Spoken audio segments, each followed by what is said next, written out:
Can I have an audio check in chat, please? 1, 2, 1, 2. Awesome. Thank you, Neil, and everybody.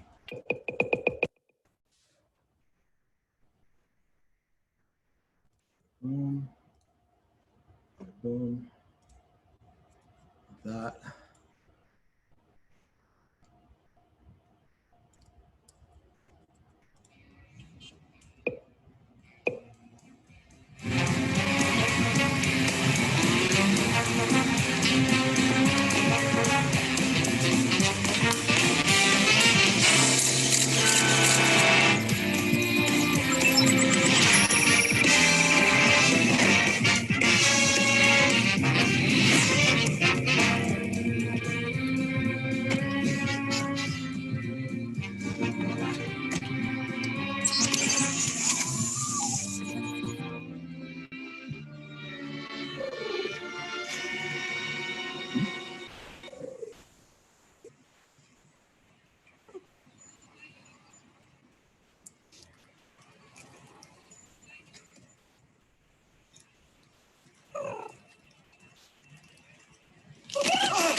That's funny. I don't know how Zoom didn't account for illegal streaming here because I've sure been doing it for a few weeks in a row. And if that isn't working, that just isn't working. And let's just get started. How about that, everybody? Unless you want some proper punk rock first for a couple minutes, Mr. Hinton. I went ahead and I popped these notes online already. So if you want to grab a copy, they're already in both locations, but I promise I will be updating them over the course of tonight's lecture. So again, in rear view, you have a lab 4 and you have a lab 5A. 4 found in errata 4 almost immediately. So if you didn't notice that yet, totally my bad, people, and I'm very sorry. Oh, the sponsors, excuse me. Tonight is a Starburst night. Tonight is sponsored by the lemon Starburst. Definitely the best flavor, and Coca-Cola energy drinks. Thank you very much, Mr. Aziz, for reminding me to not collect on product tie-ins. All right. So you've got a 4 and a 5A. I'm kind of curious to hear how everybody's doing with 4 and 5A. Pay those bills, indeed. Good on 4. I like hearing good. I like feedback too. The new errata, again, Neil, I can swear I talked with you about this last night, bud, when we met. The errata on lab number 4 was I had you install Nginx and I didn't realize that it was going to turn on Nginx as a service. Sherwin is ahead of the curve. Good job. Yep, I put the errata right at the top, as Mr. Aziz pointed out. I do not make you hunt things down. Yet more evidence that I was not intending to be malicious, you all. But yeah, it spells it out. Look at that. Look right at the top of page 1. I mean, I don't just want to hear, did it work? What do you think of it? This is the sort of things that I'd be poking at you all to try to strike up conversation with you all, because indeed I do want to talk with you all. I would want to meet with you all. Half the value of this for me typically is getting to meet and hang out with you all. Are you all having fun?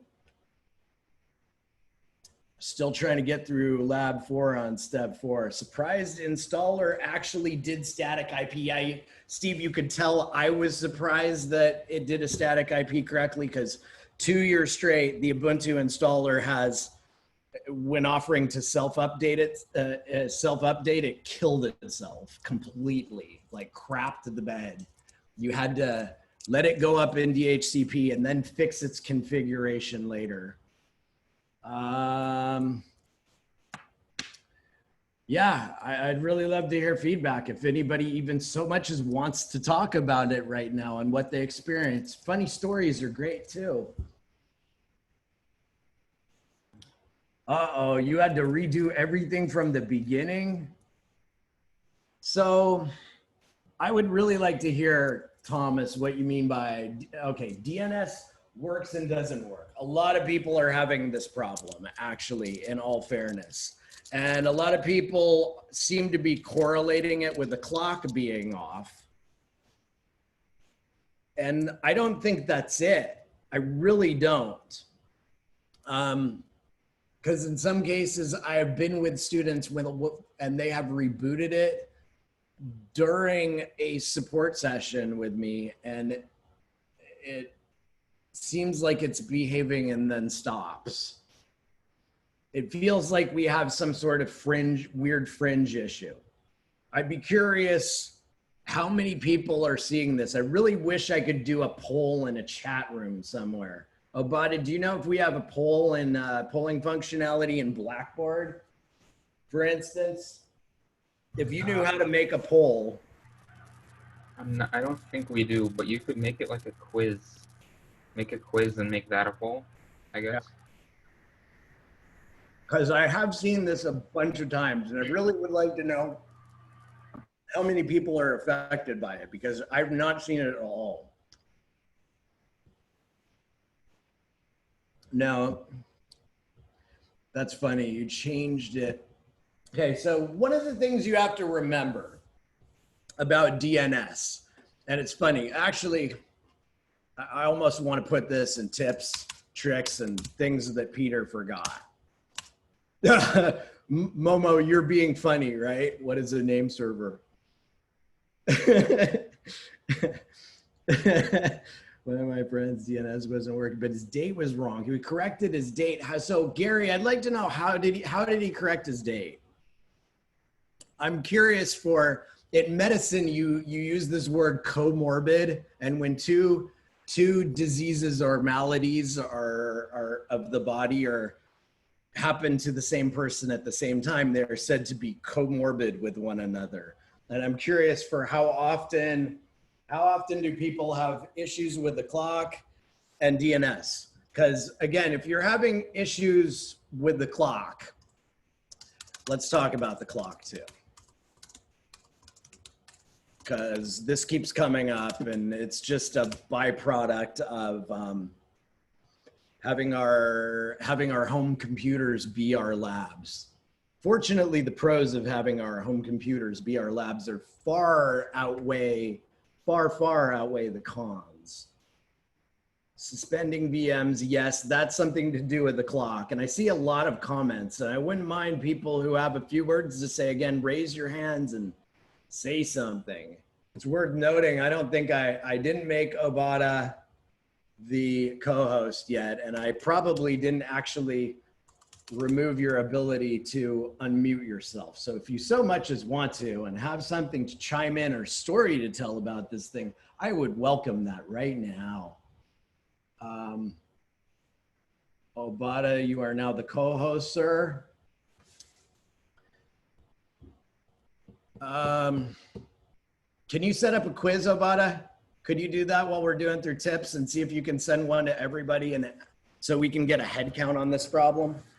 So just to recap, a quiz showing that if people got issues with the network time, the DNS, or both at the same time, or none, just like one quiz for that question. With their VMs, clocks, and DNS. Okay. Will do. And we're going to talk about it some. And when we get here to this tips, tricks, and things that Peter forgot section that I newly minted or christened, we're going to talk about it a bit. You can change the time to make it happen right now too, to make the problem happen, Mr. Choate. Is that what you're saying? Please speak. Where are you? I'm going to find you in the participant list, man. Oh, wait, There you I muted myself. All right. So I was talking to Miguel Aquino. You could change the time on the cron job. Oh, you can change the time. Yeah, you can definitely have a cron job run to check the time repeatedly. But this is the whole function again of NTP. If your clock goes completely off, it's because you're probably sleeping your computer, or your computer, and we're talking the real physical one, has a power saving policy that has it go to sleep after a period of inactivity. And of course, things are going on in the background all the time, even on our PCs these days. So inactivity doesn't mean that nothing's going on inside your computer. It means that you're not using the mouse and keyboard. So if you want your VMs to stay up, you have to discourage your computer from sleeping. And again, see the notes. My goal here is not to create huge power bills for all of you. My goal is to have you all have the experience of getting interactive feedback from cron jobs from your computer. So if you want to move those nightly cron jobs to the day to make sure you get them, that's A-okay, and shut them down each night and power them up in the morning is what I'd recommend to do. There are some things that will get really cranky if the clock is off. I'm just a little incredulous here because DNS really doesn't care about time. So something else has to be going on. Neil, I think you can mute yourself. Okay, I did. I have a question on the cron job. So you mentioned like putting them during the day. I just added them to like 15 and 1600, but I kept the original ones in. Is that okay?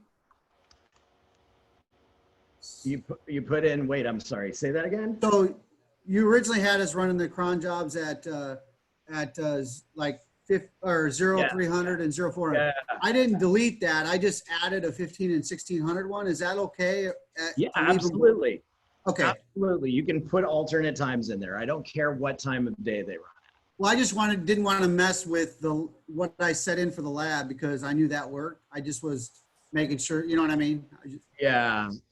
You know, let me say it here again. Let me say it explicitly. I will not grade you on the time your cron jobs run at. It's really just that they run at all. I want to see that they're running. I don't care what time of day. You can put them at whatever time of day you want. You don't have to leave your VMs up all night. Thank you, sir. Mr. McLean Kane, hit me. Hey, Peter. I had a question regarding Lab 5A. Yeah, hit me. So there's a username character limit on the, I think on Open Indiana. The Yeah. character limit's 8, and that's going to cause a problem with me, I think, because all my usernames are longer than the 8 character limit. I was going to ask, should I go back into the previous labs and change the username? No, you do not need to undergo all of that pain and suffering. It's funny. This is one of the topics in tonight's lecture is user management and those user databases and the meanings of them. But long story short, for you right now to put you at ease, the only thing that matters if it matches in between the computers is the user ID number. Okay, perfect. That's Because what I was thinking. that is what NFS is using to determine who owns what file. And as you see later on in 5A, I use 5A to show you the pain associated with being a sysadmin and needing to synchronize those. If you let usernames get out of, user IDs get out of control, you will just use a different username on your Open Solaris box. Okay, perfect. Yeah, I know what you're talking about, the 5-page stuff. Yep. That one's a little bit of a brutal one, and I thought of ways to slice it up, but it's good as it is. If you read it and understand it, it actually goes pretty quickly. All right, cool. You put me at ease. Thanks. Yep. Yeah. No need to go back and redo anything. Yeah. So Etsy password there, the user ID is the most important thing. And all that file is doing is, unless you're connected to an authentication database, a database of users and passwords and their access rates or whatever you stick there, that is also another topic for today. All that file is doing is providing a mapping of that user ID number to the name for largely aesthetic purposes, because again, like DNS, we don't want to remember numbers. We want to remember people's names. We want to remember our login name. We don't want to log in with a user ID. Mr. Cho, you are up. I see your hand is still up anyways. Yeah. So I have an issue, and at least like one other person has this issue. So I have the email all working, but for the cron job on OpenBSD, the CD /user/ports and CBS, that long one. So I've gotten one email to indicate that happened, but I have not gotten any others since then. And there's nothing in the logs or anything about that. Okay, and that reminds me. Okay, so let's just flag this right here that we did some Q&A time. And there's this DNS time problem. I'm going to list it here with a question mark because, again, I want to know how many people it affects. There is a known issue with one of the CVS commands for the OpenBSD cron tab. I asked you to put in a CVS command to update the ports tree on a nightly basis. Is that the one you're having a problem with? Yeah. Okay, so on mine, and I took a screenshot of it somewhere, but I am getting it and Neil is getting it, but it says, it says no space on device or something to that tune. It's running out of disk space, even though there's plenty of disk space. So something is really not right. You don't get an email saying running out of disk space? Yeah, I mean, I don't get any email about it, and I don't even have anything in like logs to indicate that it happened or anything. I can manually like type that command, and it'll work. I would really like to see your VM in one-on-one time, if I may, Mr. Choate. All right. Please come by tomorrow night if we don't make some time later. All right, I'll do that. And I see I missed a lot of stuff in chat, so I'm not going to try to catch up right there.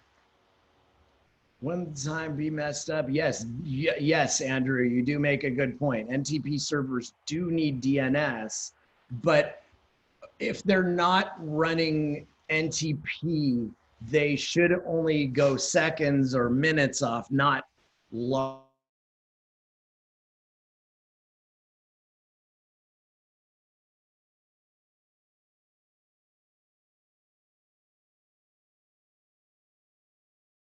Peter, you just froze.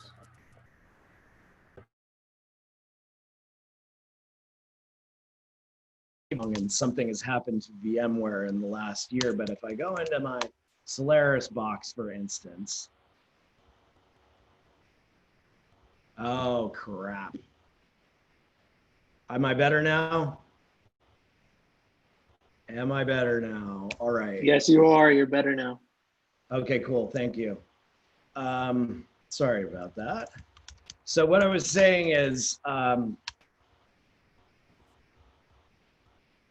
being a VM costs you a small fraction of time interrupts that are used to maintain the clock. And if NTP isn't working, your clock should degrade really slowly. For instance, 5:01 p.m. Well, 6:23, 5:01. How long has this been up that's caused it to degrade by an hour? Over almost 2 days. That's still pretty significant. And that might be a problem. I'm not running the NTP daemon. And I could swear I made us update it, activate it as a part of that lab. How about my OpenBSD VM? It's been up. That's funny. Check it out. It's about an hour behind too, after almost 3 days up since the last reboot. And let's just go ahead and take a poll. See, it shouldn't by this much. Again, OpenBSD grep NTPD, and NTPD is definitely running there. And here, again, it's like an hour behind.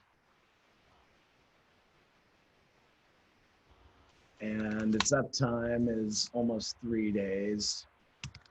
And Ubuntu, I know I rebooted Ubuntu last night because I redid that, and I've got it on the wrong time zone as well. But it has been up almost 2 days. Interesting. So I'm an hour off. And I'm gonna throw myself under the bus. So instructors, VMs, all about 1 hour off. But I really don't think there's that huge a correlation. I don't really think there's any here. Last year, we had mad problems with time and NTP because you all probably didn't see it because we got NTP in there sooner, or at least I haven't heard anybody complain about it, but people's clocks would get so far behind that updates to the OpenBSD ports tree would appear to be in the future. And OpenBSD, being the security-minded operating system that it is, was refusing to build port files that were built apparently in the future. Running out of disk space was I talked about, what Jeremy talked about, the OpenBSD servers. In Canada, they set up a whole internet exchange for the OpenBSD project. Oh, shit. Please pardon my French. I was trying to steer away from 4-letter words, but that's a known issue. Jeffrey, please do send me an email about that because I did not know. Or I had not searched it yet. In fact, I totally lost the packet, which is why I wanted to make sure I reminded myself, wrote it down in the notes here that we knew that. Neil, do you want to talk? I see your hand still up. Go ahead, man.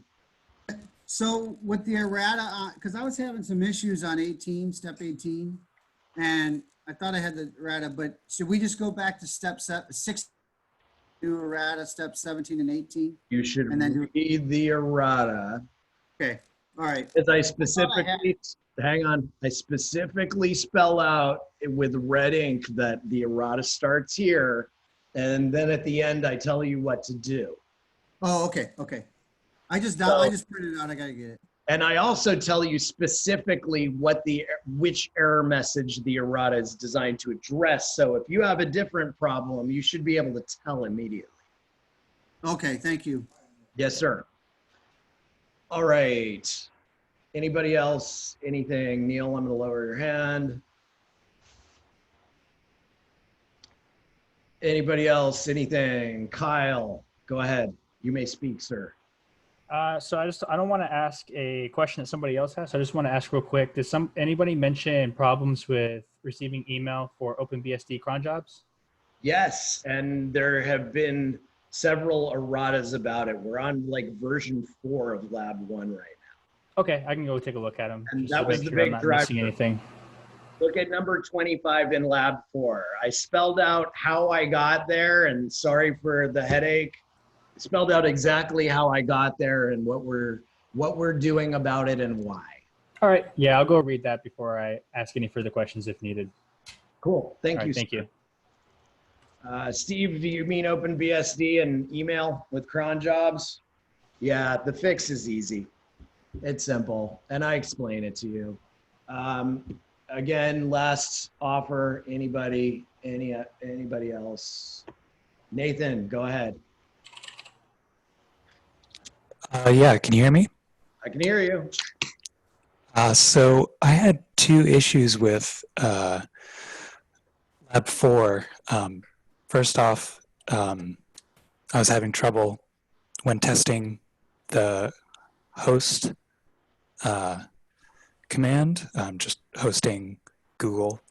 I wound up having a lot of trouble with it, and I found that... I'm getting mad. Sorry, what was that?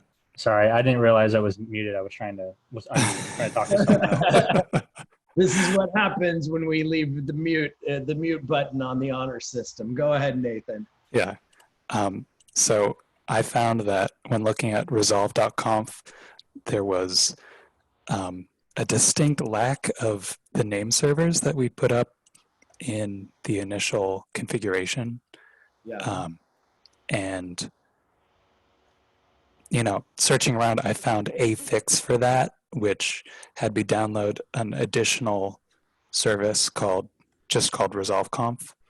And that just... What VM is this on, sir? Sorry, what? Which VM are you experiencing this on? Oh, this is on Ubuntu. Interesting. And- Okay. So hang on. I can help you with that. So I didn't address it because we barely have to touch it. I mean, we kind of only touch the resolve.conf file on Ubuntu in a really tangential way when we copy it. The catch here is, as I was about to discuss in talking about DNS with you all a little bit more, DNS is a heavily caching distributed database. And we really only dipped our toes into all the things that it can do and set up because, wow, we could spend the whole class talking about just DNS if we wanted to. But long story short, if you look at what it says here again, it's running a local caching resolver here, which is why it's pointing at the loopback adapter here. And the service that is listening for name service requests here on the loopback adapter is running on your computer. It's essentially running a caching name server Ubuntu does out of the box in order to speed up DNS traffic. So this is the expected behavior here. And it is a one-off from every other VM we've set up. Was it not working? Yeah, it just would not access, so I couldn't download any of the update files because it just wouldn't access outside of my local network. So Okay. I found that if I, edited the resolve.conf directly and added an external name server 4.2.2.2, I was able to, access the internet. But like Ubuntu resolve.conf every time you reboot. Check out the first line that I'm highlighting right here in my terminal window. This is provided by a service. You no longer manually configure that. There is you use this resolve control command to manage your resolver, because they've abstracted that another layer now, in which it's not that they've abstracted it another layer. The package that they're using for the DNS resolver is abstracting it another layer. Typically, historically, the DNS resolver, it's just one of the C runtime libraries, get adder to nam, short for name. It's get address from name or something like that. Steve, send me an email about that. You shouldn't have to do the relay host. And yes, I pasted it from an earlier iteration of the lab where we didn't use local. I'll fix that. Actually, I'm going to mark it down now. So, Mr. Ware, what you did was right. It's just not going to be permanent. Resolve control right there is the droid you're looking for. Oh, okay. I found an alternative way around that, which was to download an additional package called resolve.conf without a period in it.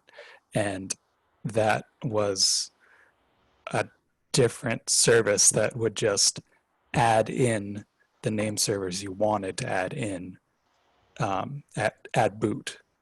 Okay. So if that's okay that I went around it, it is working for me now. Absolutely. I'm not going to dock you any points on that, and I absolutely applaud your experimenting to make it work the way you wanted it to, or to make it work at all. I'm not going to grade you on that. That's great. Thank you cool. for telling me. I'm curious why it wasn't working, but... I just didn't realize how to use the control service that they already had. Most of us didn't run into this because we got that out. You probably just missed setting it up in the installer, because if you set it up in the installer now and it works. That's possible. Like I said in the lab for a long time, the static IP config in the installer just flat didn't work. Okay, anything else, Mr. Ware? Yeah, I had a second question. So I've made it all the way through Lab 4 and I've finished it. And it works pretty much fine, except every time I start up Ubuntu now, I have there's an Nginx watching port 80 every time I start up, but it's not running. So I have to kill the service every time and start it up again. Stop right there, sir. You weren't listening a little earlier, or you missed it. But there's an errata for Lab 4 that addresses that. And that okay. That was my bad. Okay. I'll make sure that's fixed. It's number 18, I think, of the ones that were mentioned just above in chat, too. Anything else, sir? No, that's it. Thank you. All right, cool. Mute, lower hand. Hinton, you're up.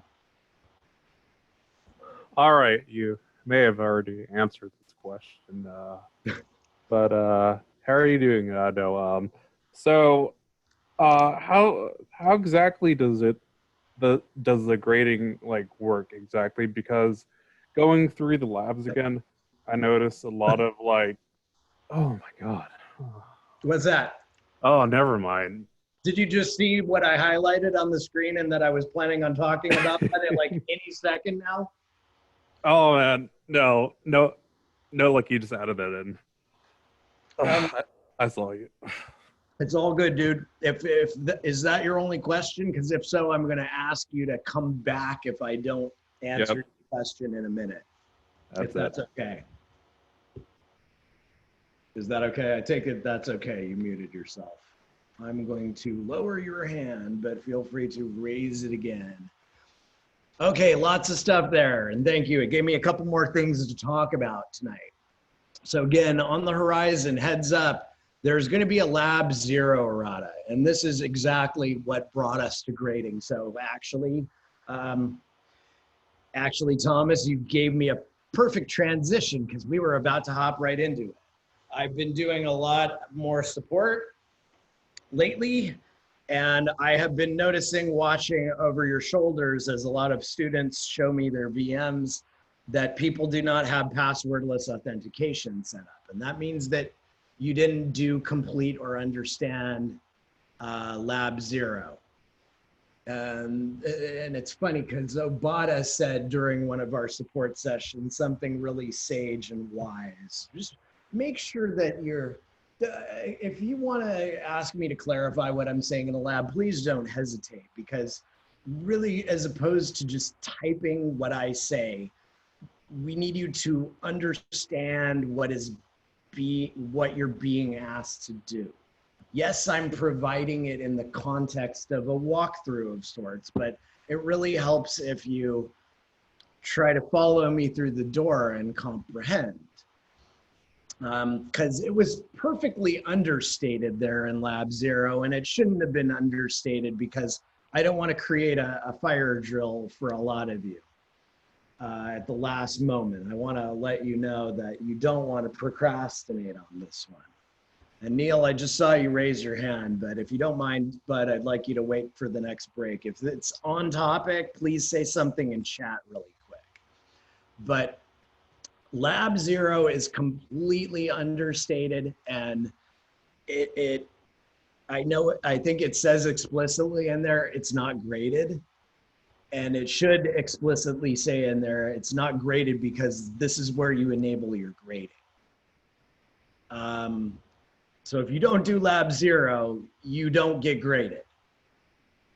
That SSH automation step in step number 14, I'm gonna write that out here because I remember off the top of my head that it's step number 14 in Lab 0. I completely gave you a very short requirement statement for you doing some basic script automation to run an SSH agent in your shell when you started up the first shell on your host operating system, whether that was in WSL or you're on the Mac. When you bust open your first terminal window, it should check, it should have a way of checking if that script, your startup script, has run before.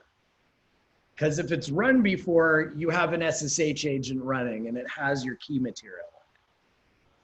And I don't care how you implement it, how you store those settings and that flag that tells another shell that you have an SSH agent running.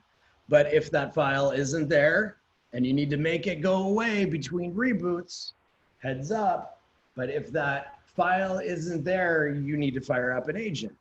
So again, it's a simple check to implement in a shell script as you log in automatically to start up an agent and add your key to it, unless an agent has already been started, in which case you just import the environment variables into your shell.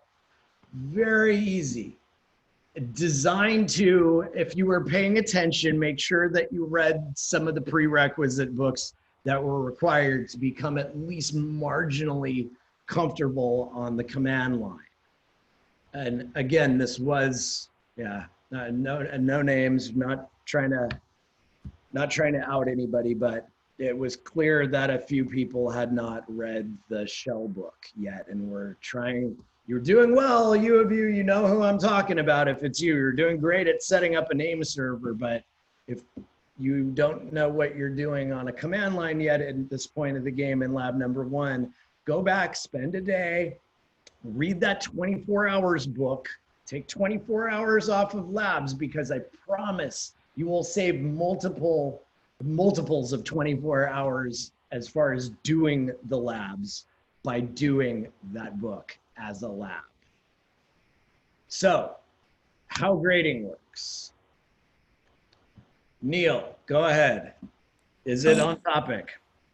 Yes, with lab 0. Is the errata that Neil, sends out? is it me or is it Neil? Your audio is all messed up. Oh, how about now? Still Robo Neil. Oh my gosh. You've got mad echo feedback. Let me turn it down. How about now? Still no good. Say something. Can you hear me? Yeah, I can hear you, but it doesn't sound so hot. Okay, my quick question then is, is the lab zero errata have anything to do with the bash RC file? Yes, I asked you to set one up. I think I mentioned bash RC. No, I know, I'm doing it. I'm working on that. I just had, with the aliases and stuff like that in there and putting it into the right, but the errata you're saying specifically addresses it, doesn't tell us how to do it, right? No, this is a programming assignment. Okay. Figure out how to do this. I don't care how you do it. I want you to show me that you're comfortable already on the command line at this point. Yeah, gotcha. The command line stuff is other than being a slow typer, but yeah. Okay, because I just have to play with it some more. But my question is then related to that. I didn't do the rekeys again. All that. The previous steps. Are we going to have to do that again to share those public keys to do the errata? If you already have a key pair, just make sure you're using that key pair. Okay. I'll do that then. Okay, I know where to go with it then. Yeah. Good idea. The point is just, again, Neil, and you were one of the people I noticed that made me realize I needed to talk about this, is that you weren't using your keys to authenticate. I gave you this cue, the errata pretty much is not going to be affixed to the lab at all. It's just going to have lots of text and red letters and say, you really need to do this. That's it. You really need to do this, because otherwise grading becomes super painful. Right. It's not that it doesn't work. It just becomes super painful. Okay. Thank you. Will it cause problems if you switch between different SSH clients? No. Just so long as your SSH agent, that's a good question, Steve, it's not going to matter a bit. It is only going to matter that you use it the way that I asked you to set it up, with the SSH client in a full-blown POSIX environment for you. I think you're on Windows, so WSL for you, or inside your Mac, and not an SSH terminal, supporting terminal program, so that you can do the SSH agent and the key forwarding. Because let me explain to you how grading works again. And you can see I didn't flesh this out. I'm going to try not to diagram it and see if I keep you all with me. Don't hesitate to let me know if I fail, and I'll go ahead and draw it. But for those of you, when you set up SSH agent forwarding, again, you only want to do this to systems that you really control or you really trust the other admins of. But what it is going to mean is you are going to be able to SSH passwordlessly in between all the machines that you have your public keys set up in. Because I'm going to have you, in order to share that key material, in order to grade yourself, you're going to SSH from your host into one of your VMs to get your agent in there. And then you're going to run my script, which is going to use your agent to log in as you a bunch of times into Eteros to upload information there that it is going to email to me across Eteros to hand in your grade. Every time you run the grading program on one of your VMs, it runs a bunch of commands on your VM. It produces a bunch of output, and it's constantly cryptographically checking it. And when it's done, it's going to email it to me. But in order for you to not have to type your password like half a dozen times while you run that grading script, you need your SSH agent working, or grading is going to be severely painful. Did I keep everybody with me there? Did everybody understand that? I would love, if you don't, please do not hesitate. I'm not going to make fun of you at all, I promise. Yeah. If you are still, okay, look, Miguel, let me make sure I'm clear about my answer. Mr. Aziz, if you don't have a passphrase, that's fine. It's not a good solution. You want a passphrase for your VMs and your account, or your private key, excuse me, but it works for sure. Yeah, but the idea is when you set up, when you do lab 14, again, I don't care how you implement it, but when you complete lab, step 14 of lab 0 successfully, your first terminal will ask you for your SSH key pair passphrase. And after that, you won't have to type a password at all to log into any of your VMs or to go from any of your VMs to Eteros. So yes, if it is asking you for your passphrase, Mr. Aquino, after the first login, then you didn't get it right. If you get asked for a passphrase each time you log in, you didn't get it right. You want to not be asked for a password at all. Just once. Pocky, please don't send me private messages right now. This is class time. This belongs to everybody. If that was accidental, that's fine.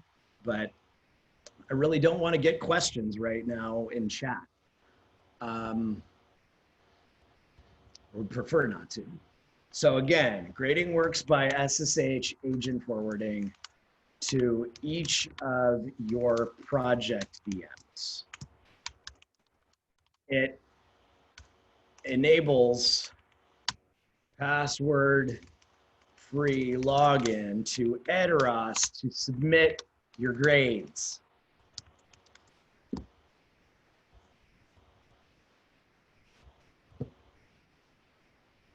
Yeah, Mr. Chang, I don't know how to, that's so vague as to be useless in helping you. If I reopen the terminal, it doesn't work. CS in one-on-one lab time. That is not, these are not good questions for lecture right now, Pocky and Mr. Chang. That's good for office hour. Did I keep everybody with me? Does anybody not get what I'm asking for here with Lab 0, number 14? Now is a great time to ask. All right, let's move on then. So, labs number 6, 7, and 8 are in the hopper right now. Obata is working on number 8, that's AWS. I'm working on number 6, that's private cloud instead of Obata's public cloud. There will be more office hours Thursday night again, tomorrow night. And lecture again on Monday, I think is what I meant to put here. So I will. Again, AIX, we're still waiting on IBM. They've only given me about 20 VMs in case you missed the status update on this last time.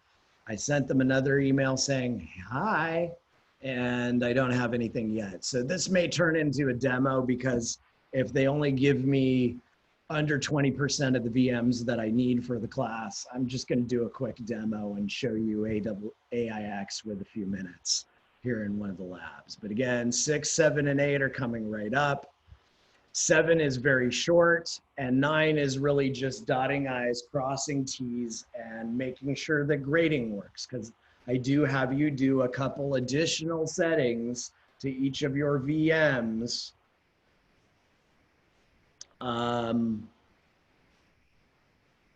in order to enable grading. Okay, Pocky, raise your hand, dude.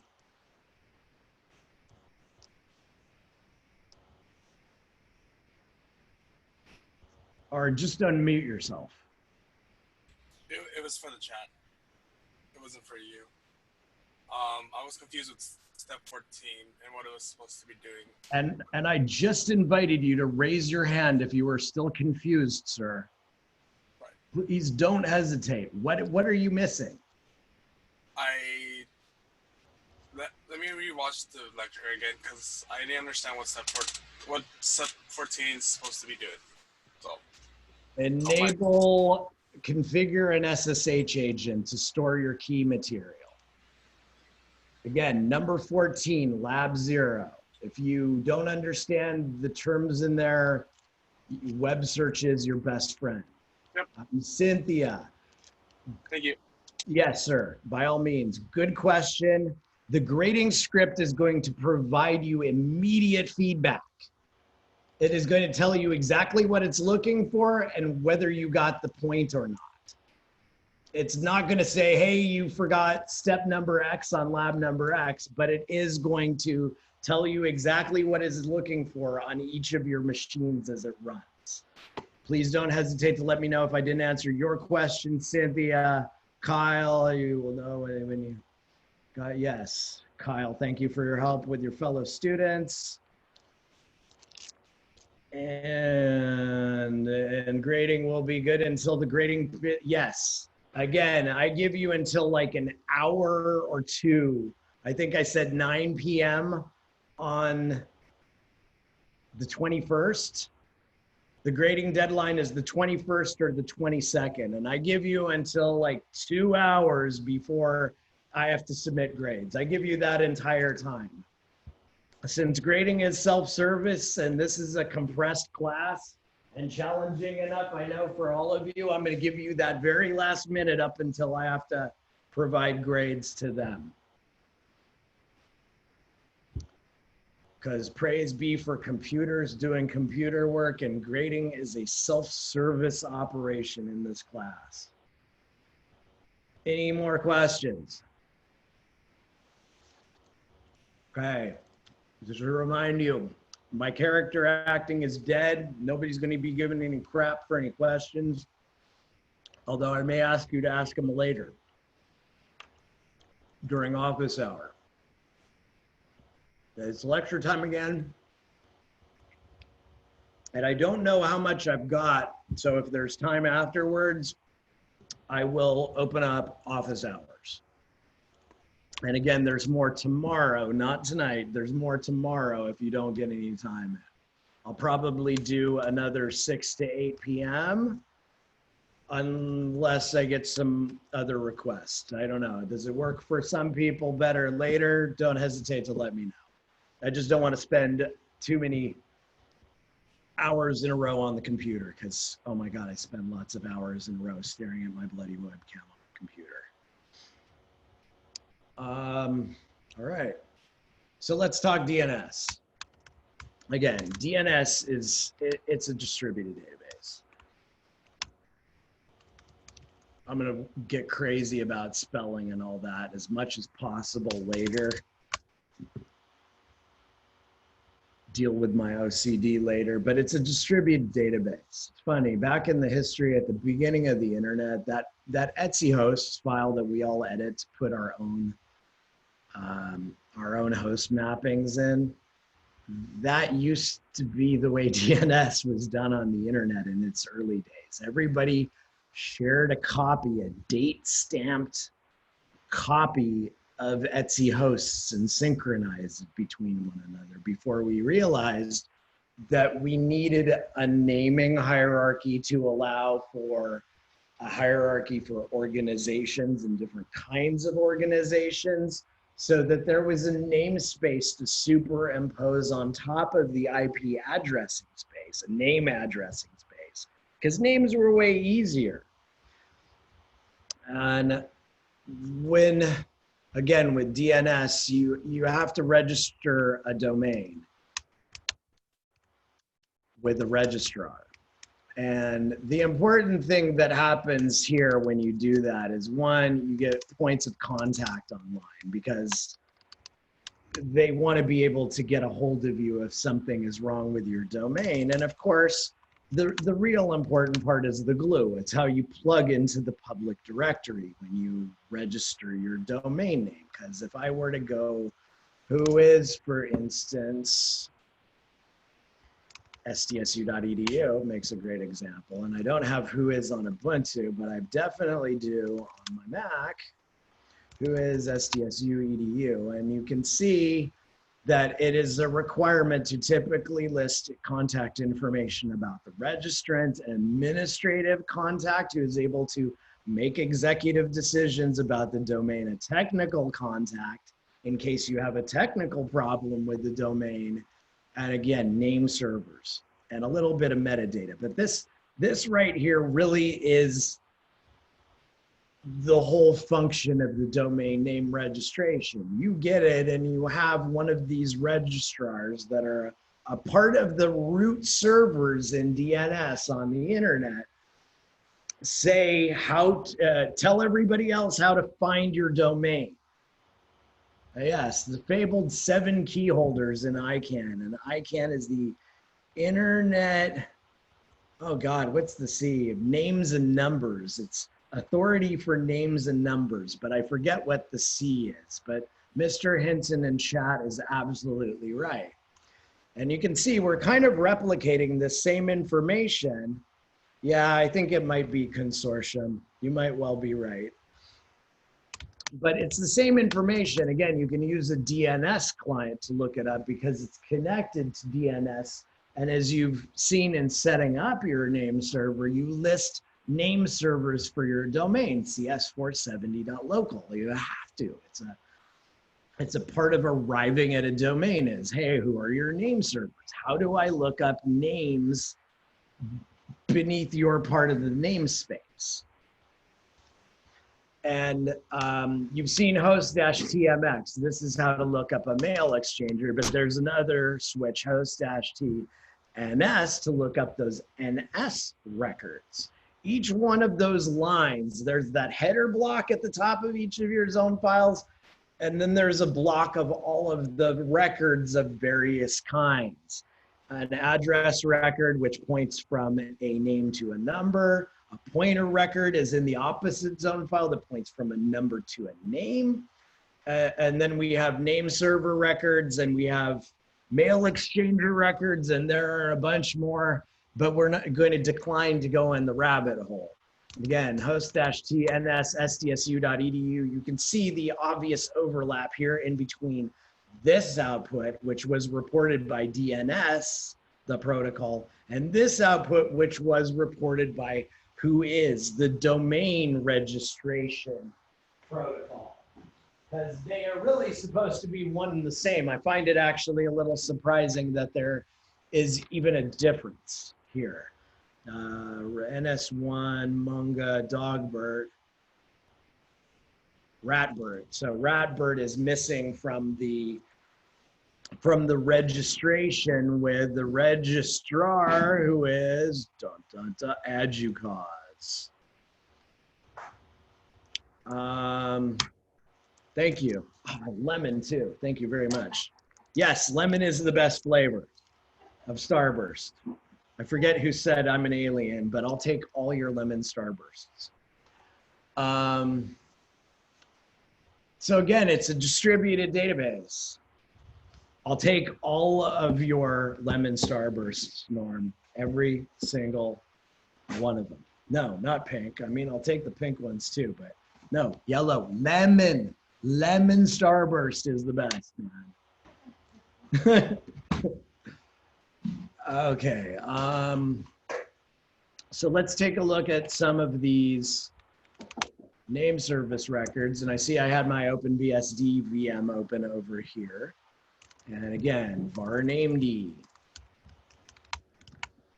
So we kind of glossed over it really quickly, but I believe the template, master, yes, again, the template describes what each of these fields in the header are, and they're very significant because keep in mind DNS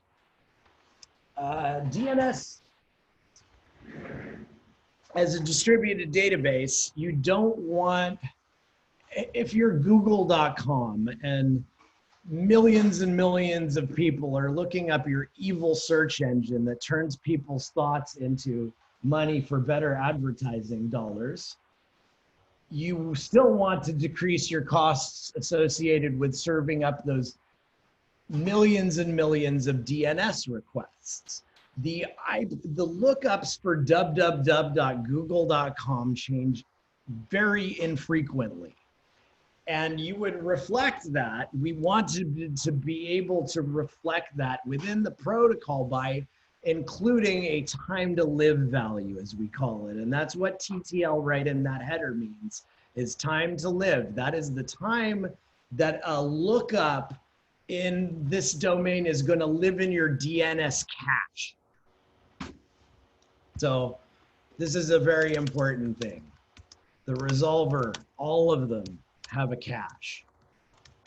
And the TTL defines how long a lookup lives, because again, you don't want to get serial lookups. The problem here comes in, and one of the reasons why I wanted to bring this up was specifically to highlight for you all that failed lookups live in the cache too. If you fail to do a DNS lookup for something, your resolver cache says, wait a minute, you already looked that up and it goes nowhere. And it keeps it around. So if you are standing up a name server and lookups fail or are failing repeatedly, and this includes lookups out to the internet because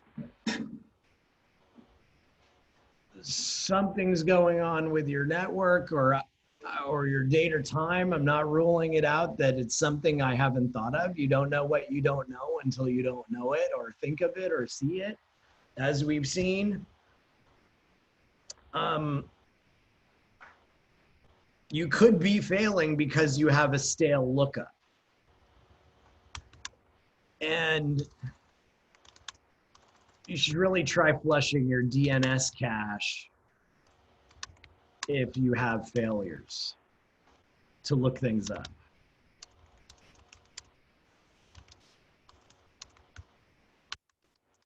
And I'm wondering now in my own head, do I want to do an errata note for this to give you all thoroughly spelled out additional troubleshooting information for if DNS is, if some of these failed lookups are affecting some of you. The only reason I hesitate at all is because in previous years, this has never been a problem. Most people had obvious failures to configure DNS if it wasn't working. It didn't work and then not work and work and then not work. Yes, indeed. Welcome to 2020. But it's okay. If Joe Biden wins the election in November, everything's going to be magically okay. That was a joke, everybody. Totally a joke.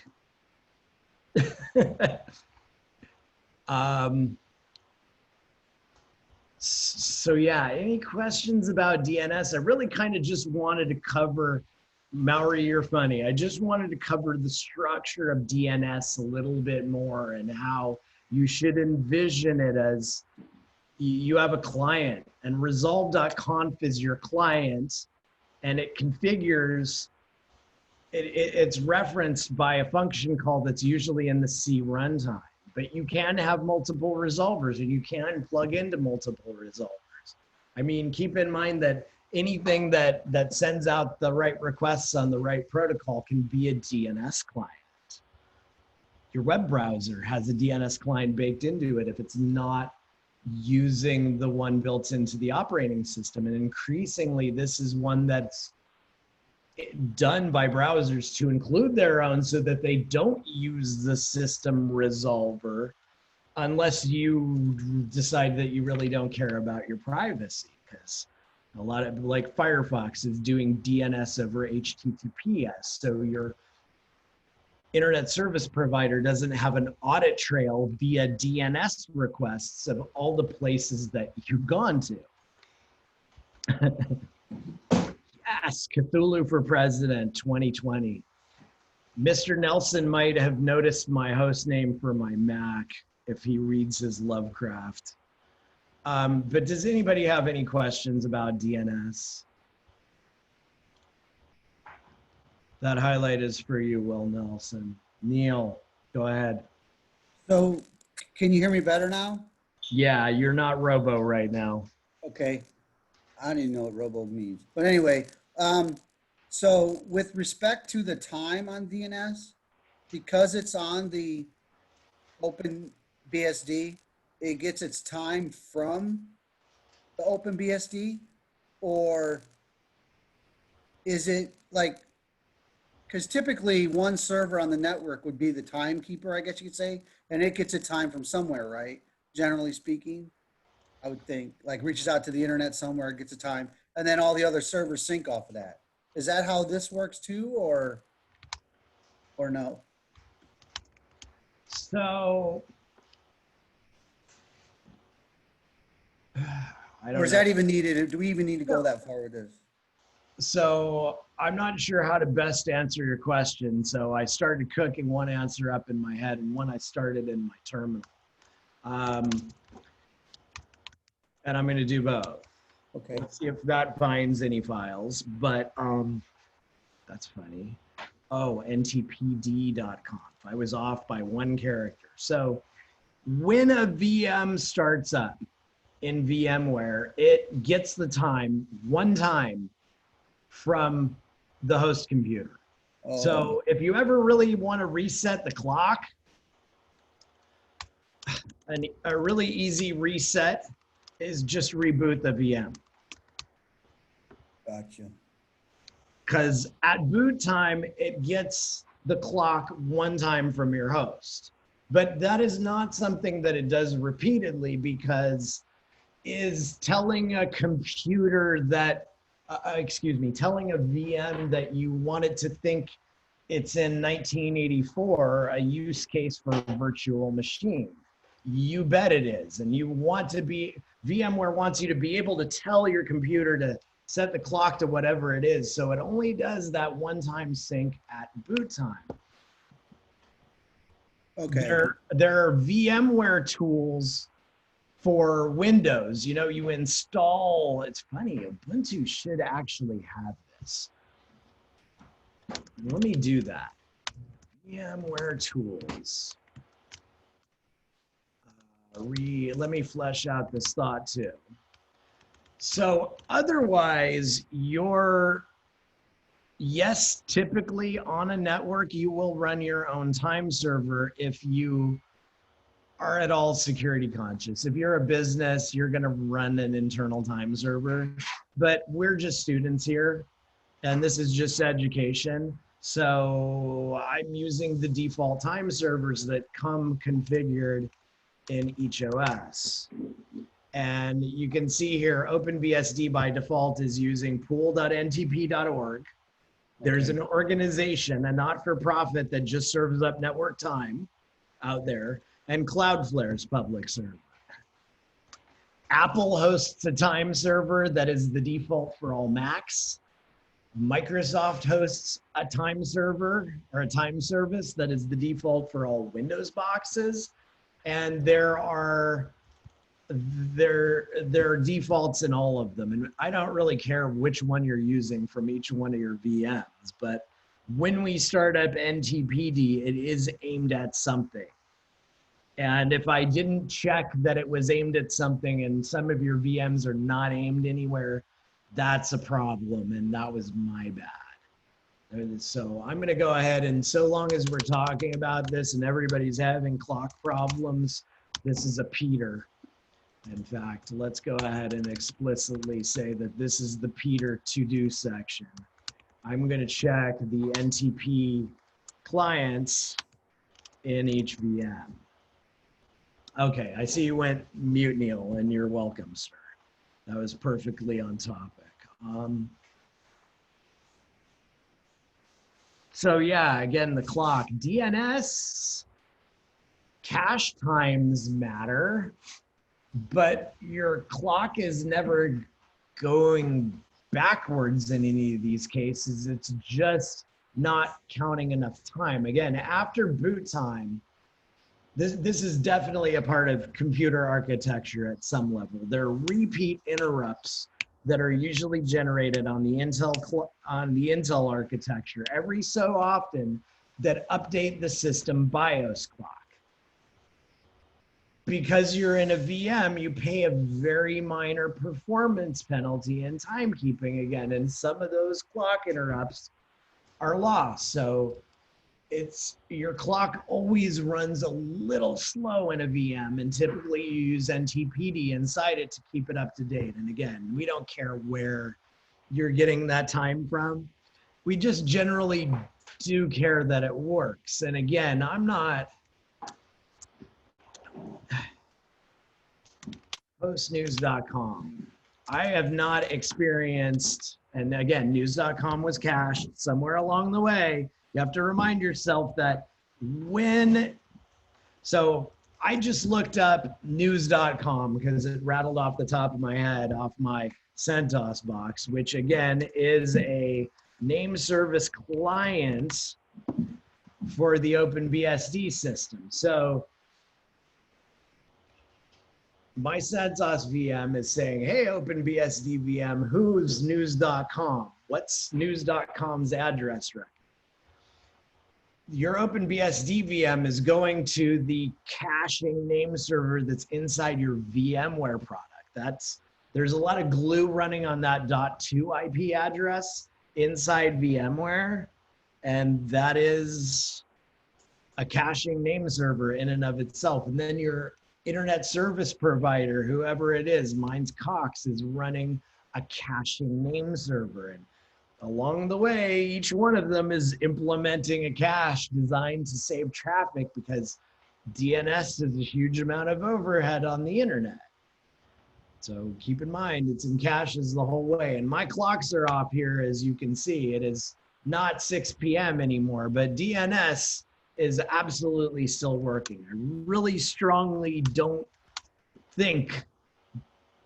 is the word. I really strongly doubt that this is a date-related issue, because the only place DNS really gives half a crap about time is with respect to watching lookups in its cache. Host mirrors.freebsd.org. So that one isn't found. Host am I getting that one right? People who had I'm trying to mirror complaints. Was mirrors one of them? Let's do host freebsd.org. Oh, sweet. Is that going to be a problem? Am I able to replicate the functionality here? And of course, it would be right in the middle of lecture too.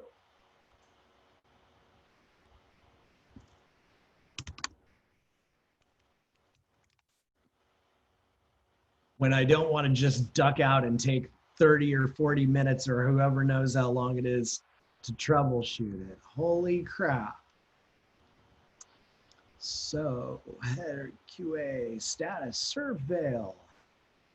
Lab 4 is not free now. Funny guy. Okay. I think I just replicated your problem, people, but I want to dig into it later. It's lecture time. I'll go ahead and make a note here. Add kludge, DNS time problem. It is confirmed. And I'll keep poking at it here and there as I think of it. But DNS and the clock, curious.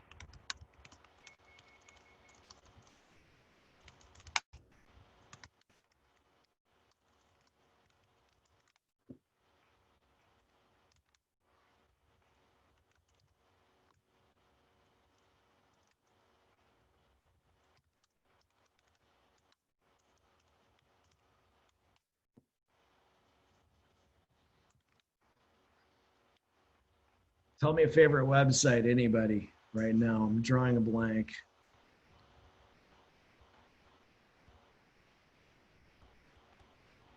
Reddit, Google, yuck.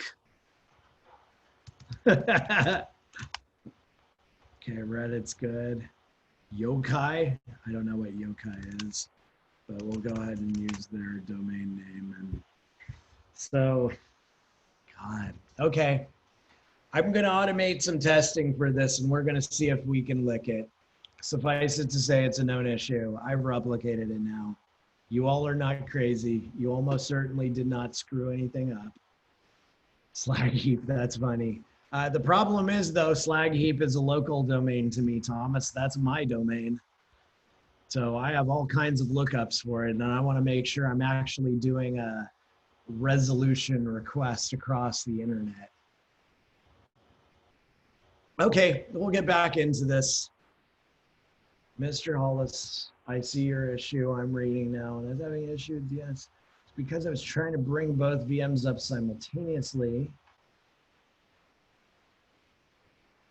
Okay, yeah, that'll happen, and you may end up with a couple of failed lookups in your cache, Jeff, if that is happening. The failed cache would be on your FreeBSD VM because it failed to get it. If the local resolver on FreeBSD is caching, that could be it. But I did explicitly talk about, well, I don't know if you made it to lab number 3. I introduced the concept of a startup dependency in between your machines at the end of lab 3, because at the end of lab 3, your home directories on FreeBSD depend upon the NFS server on your CentOS VM. So you always need to start up OpenBSD first, and then CentOS second, and then you can start everything else up. But yes, everything else will pretty generally be unhappy as it boots up if name service isn't running and if NFS isn't running. Cool. I'm glad that, thank you for bringing it up, sir, and I'm glad that kind of addressed your issue, or what you were saying. Okay, let's continue though. Again, I won't grade you on your cron jobs, the time they run at. Again, this is the tips, tricks, and lessons learned section, so stuff that I'm seeing over and over and over again in support. I want to address publicly so that we talk about them.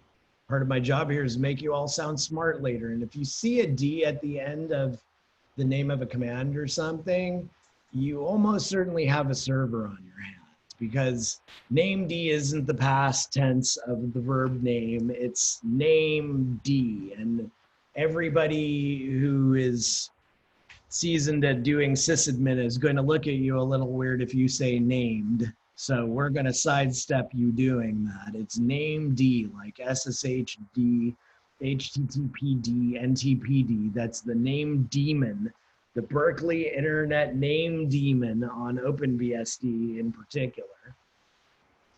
And I probably should have put this in writing in the labs, because you will keep this in the back of your head when you're looking at something, whatever it is. It might be a directory associated with the service, and the config files for a daemon may be labeled like it's associated with the daemon. You see this a lot, cron.d, for instance. But sometimes it distinguishes the client from the server on the operating system, and it's really just an obvious this and that thing. And I want you to know what you're looking at in those cases. Heads up too, and we're going to get back into this a little later when I give you a little preview of what you're going to see in lab number 6. But in going through people who are still getting stuck in the middle of lab 1 and extracting packages on OpenBSD, make sure you again, there's a statement here. Shoot, I hate it when I leave dangling ands like that. I had another thought and I didn't finish it. You may have noticed me doing this in the labs too, but again, with the labs, try to read the step a couple times before you start typing things. Again, this was the really wise thing I heard Obata say to a student. It may be helpful background information for you all. Again, from my slide deck at the beginning, I wanted to be a sports writer when I wasn't going to be a ball player and wasn't going to be a sportscaster. And I almost had an English degree before I came back to computer science. I waste very few words in writing those labs. And if you are not reading them carefully, it's not that I'm trying to be sneaky. I'm trying to tie a lot of different concepts together. And if you don't really strap in and read them, you may miss an important concept. And this is one of them. I saw a lot of people were missing that there was a dash there in the middle of one of these commands, a dash on its own. And we, in the history of Unix, we decided that the dash would make a good meta character here, because if it is a file name instead of this switch, well, as oftentimes switches follow a dash, but if the dash is alone, we decided that it would be an easy way to refer to a file outside the file system namespace, notably standard out. A lot of times there are commands that we want to redirect their output to standard out because it's really madly, insanely useful, as you will see. We're going to use it a lot in doing backups. It's so cool how you can do this. And again, why, in another really graphic depiction of how all of these concepts get tied together really rapidly in what may seem like, you know, an off the side comment or command or little dangling phrase there. We're going to tie this use of standard out as a file operator in cases where we can't use output redirection characters like the carets or the sideways carets, greater than and less than, to make sure that we run a command on another system, but we get the output on our local system so that we can run a command over the network, get the data to our local computer, and have a local computer filter that output through a pipe or do something else with it, as the case may be. And it's going to be really bloody cool.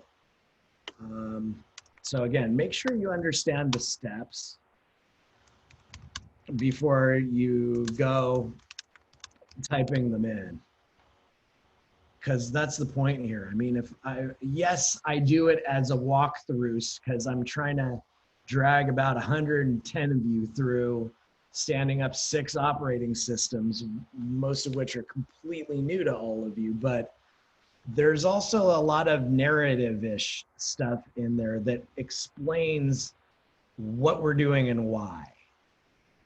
Take the time to read it. I tried to make it not be too long or painful to read, and that's why it's short, and that's just my style.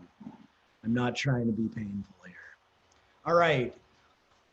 I thought of this too, because I can tell it's the problem that most have at this point in the class, and when I'm supporting a lot of you, is this is just really daunting. You're trying to absorb a lot of new information and try to learn how to use lots of new systems all at the same time. But now we've kind of discussed how the file system is put together and how it lays out on the disk. And you know, this is just a standard PC being emulated in VMware. But now within each operating system, we've laid out how the whole thing starts up and how it's an open book process that you can examine.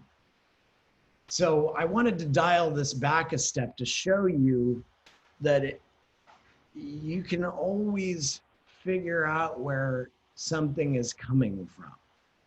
Because, you know, when you start in single user mode, this is a starting point. Like all things, like the state of a starting system, the way that it boots up is not completely static. When you boot up a system in single user mode, it comes up to What's ASMR, Thomas? I have no idea what ASMR is. But when you bring it up in single user mode, you come typically, this varies slightly based upon operating system, but typically you get the root file system only, mounted read only, because the typical use case here for single user is a system recovery or repair.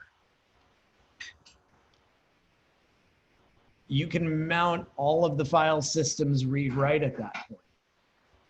You can configure the network at that point so that it can talk to other systems and add a default route. And if you have resolve.conf at that point, it will be able to look up host names on the internet once it has internet connectivity. You can start up SSH and then users are able to log in. And if all you need is users to be able to SSH into your box and browse files and be able to interactively run commands, that's really all you need on that computer. Your distribution can be as small as you want it to be. I wanted this to be a very graphic depiction of what you put on a box. You don't need any more than what you need. You've seen now, as we described in the last long lecture, how everything starts up, and all of those things that you start up, you can add new ones, and all the ones that come with the operating system, you can pretty generally turn off. Some of them the OS might not do so well without, but it is really easy at this point in time to turn things off and experiment with them. And again, I encourage you to do so. I forget who the gentleman was. Name's on the tip of my tongue, but you installed your own resolver on Ubuntu, and good job, experiment. We have this functionality in VMs called snapshotting. It snapshots RAM, it snapshots the state of the disk, and you can literally rewind your VM back to that point in time in case you've messed things up after. If the virtual hard disk inside each VM makes an effective logical container. When you're erasing your hard disk in a VM, needless to tell you at this point in time, you're not going to erase your system's hard disk.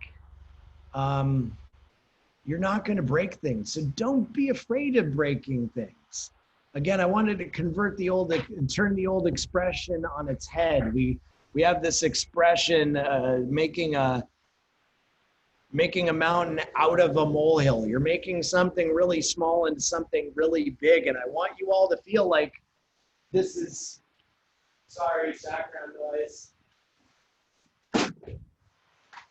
Helicopter passing by. I want, the sooner we get you all to the confidence we stated was our goal to build in you from moment number one, what we want you to see is the molehill, not the mountain.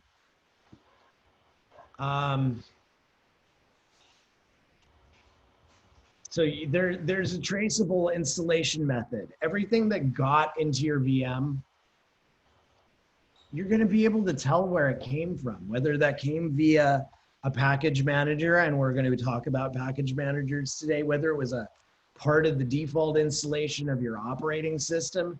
There's a traceable entry point for everything running. Note that in the process tables, it was one of the things we didn't talk about, but a piece of the metadata in the process tables for each process is typically, Apple is making me look silly right now, but there's a PID, and it's the parent process ID. It's the process ID of the process that created each process. You can tell how everything started.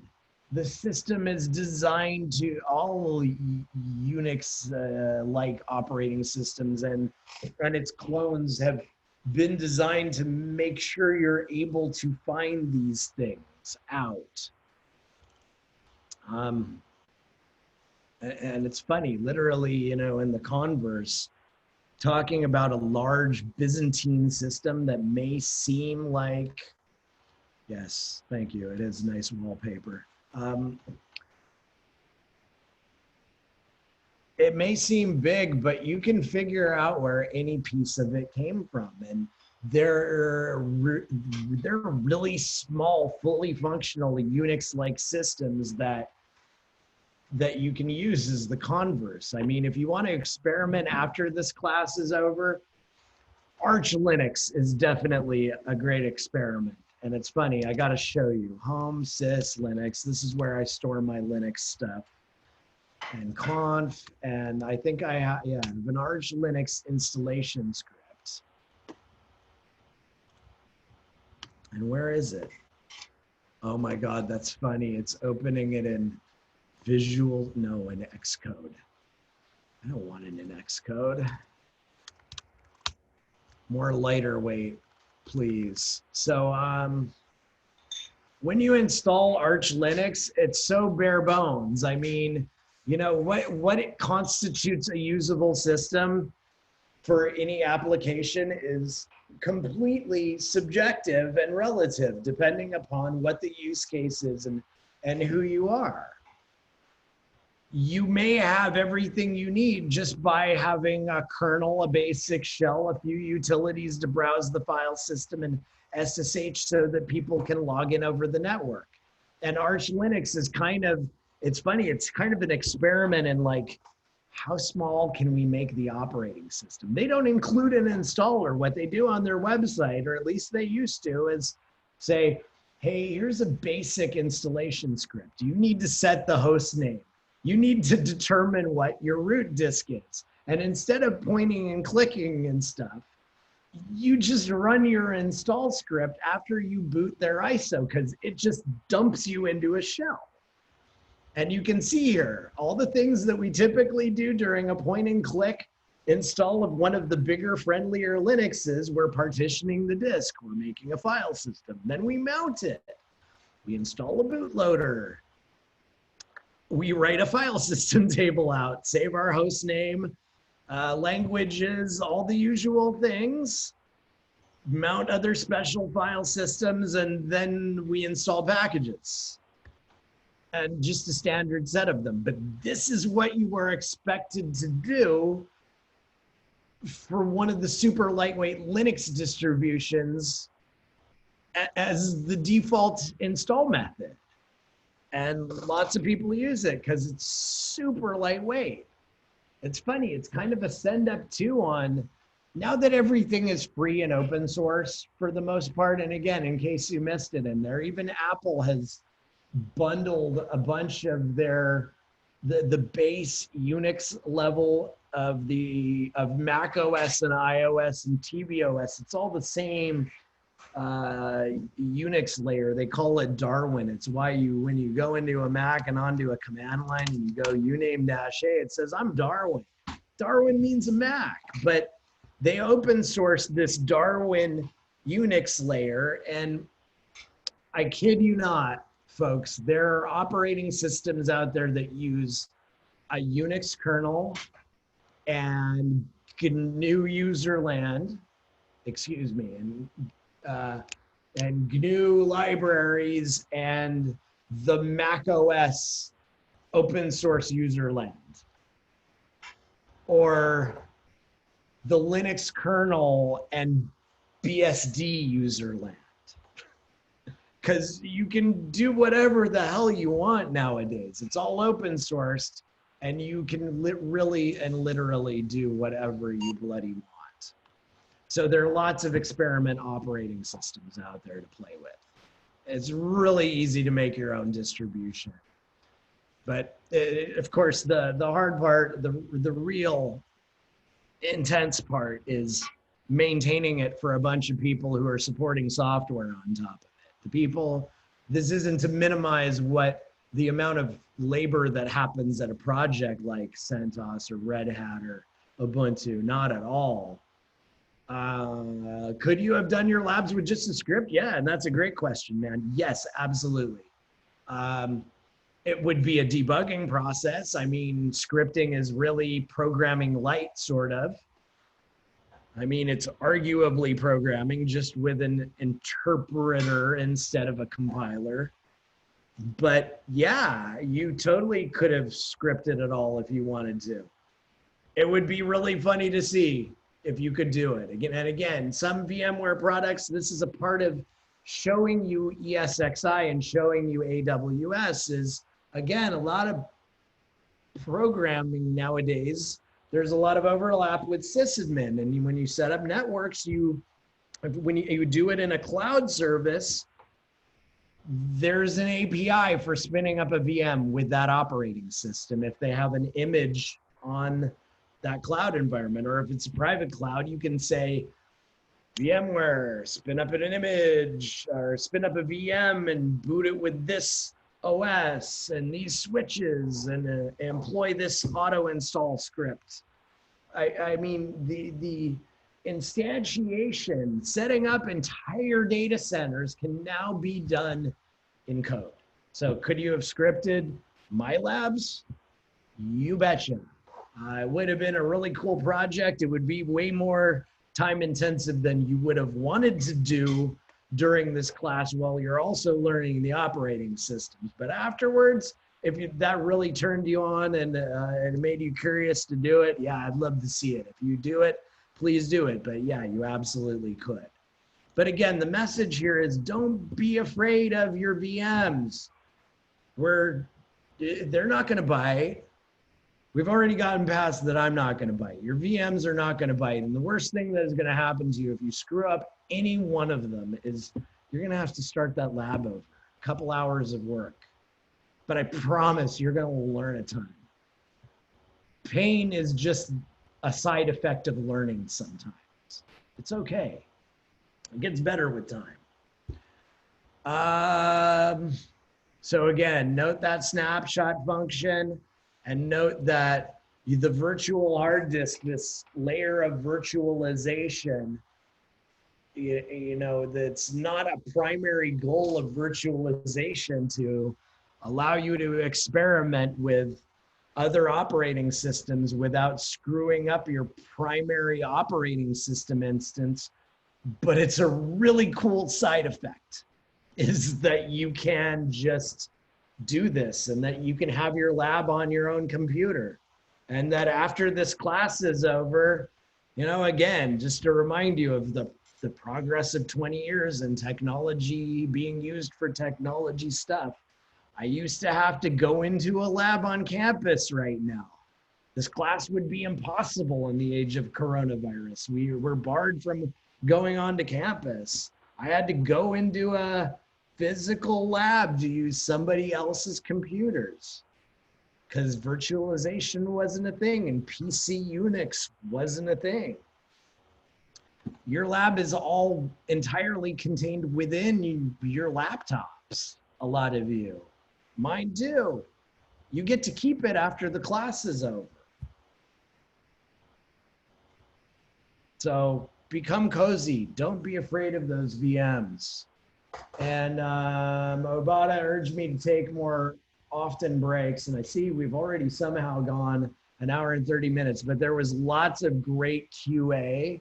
So I'm not going to call this a QA break. I'm just going to call it a break. And I'm going to pause recording here at 7:40 and we're going to go to 7:50 p.m. right now. I'm going to leave this selected so that you can see that's where we are. But again, we're going to take a quick break for 10 minutes. See you all again in 10 minutes. All right, I'm unmuted. Recording is resumed. And you all have a video track again. I'm kind of curious if you all could see what I was doing on my screen during the pause there.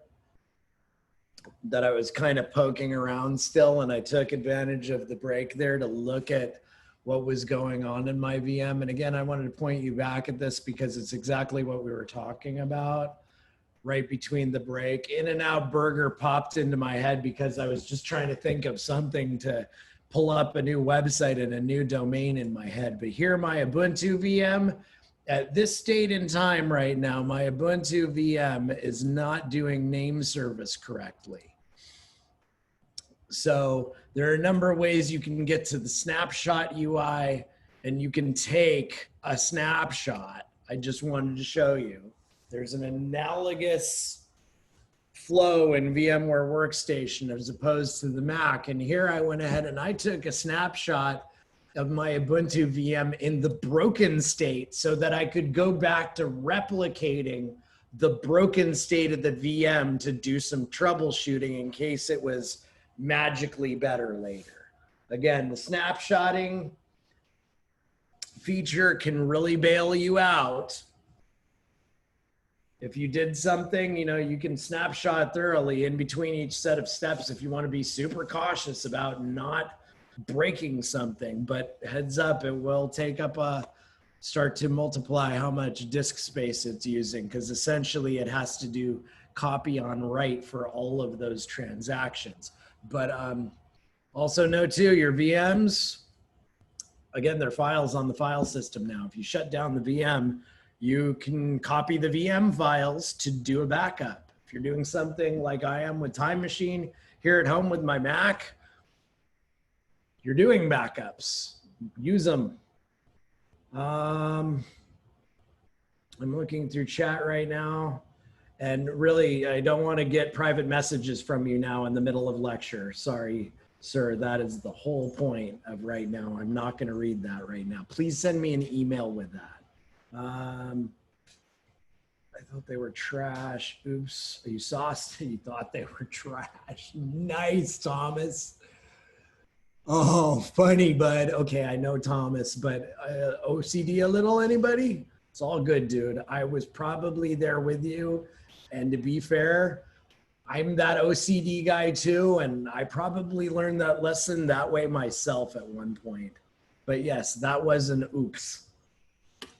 Okay, so I took a snapshot and I started poking around, but again, talking about DNS and snapshots, I'm going to be looking through the cache. I'm going to be looking at ways to explore the cache. I'm going to be looking at ways of tracing the lookup as it comes out of my Ubuntu VM and back in. I mean, this is, see, it's funny. I'm no encyclopedia. I don't memorize a bunch of stuff. And oftentimes in order to teach you certain things, like in Lab 4, I knew of Docker. I knew what Docker was. I knew how it was built because I read about it, but had I used it? No.